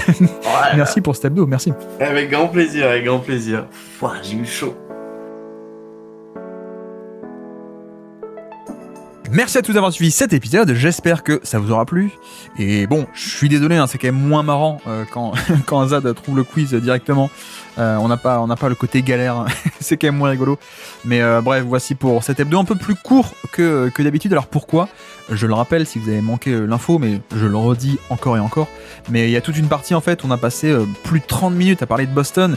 Et donc plutôt que d'avoir encore une fois une hebdo de 2h30 ou 2h45, j'ai extrait cette partie-là et on l'a mis, je l'ai sorti déjà en podcast un jour avant. Donc voilà, vous avez eu un peu du contenu en avant-première dimanche. Si vous ne l'avez pas encore écouté, c'est peut-être l'occasion. Mais voilà, n'oubliez pas cette partie sur Boston si vous ne l'avez pas encore écouté, où on parle des matchs contre Atlanta, contre les Clippers, contre les Lakers aussi, 3 matchs pièges et 3 matchs hyper intéressants. Et surtout on parle de l'état de forme un peu plus global, pourquoi, on explique surtout pourquoi est-ce que Boston ça va pas très bien en ce moment. Donc voilà. Et puis, comme d'habitude, hein, un peu toujours le moment promo, je vais un peu spammer au début parce qu'on lance le truc, mais effectivement, n'oubliez pas le flux des lives notamment. Alors, je pense que tout le monde a déjà coupé le podcast au moment où je parle. Tiens, d'ailleurs, est-ce qu'il y a encore des gens qui écoutent ? Mettez en commentaire, je ne sais pas moi, Sunday at Against. Tiens, commentez Sunday at Against pour vérifier qui écoute. Donc bref, excusez-moi, je divague, mais bon, personne n'écoute. Donc, cette semaine, comme d'habitude, enfin pas comme la semaine dernière, mais comme d'habitude, du lundi au vendredi 21h30 sur Twitch, et pour avoir les replays, c'est soit sur YouTube, le Basket Lab Live, il y a un flux spécial, et puis pareil un podcast, le Basket Lab Live. Et donc voici. Et donc nous, de notre côté, eh bien on va se retrouver, je pense, très bientôt pour discuter un peu de Paolo Banchero. Et donc, sur ce, je vous remercie une nouvelle fois de nous avoir écouté jusqu'au bout. Un grand merci à Azad d'être passé sur le Basket Lab, et moi je vous dis à très bientôt. Ciao.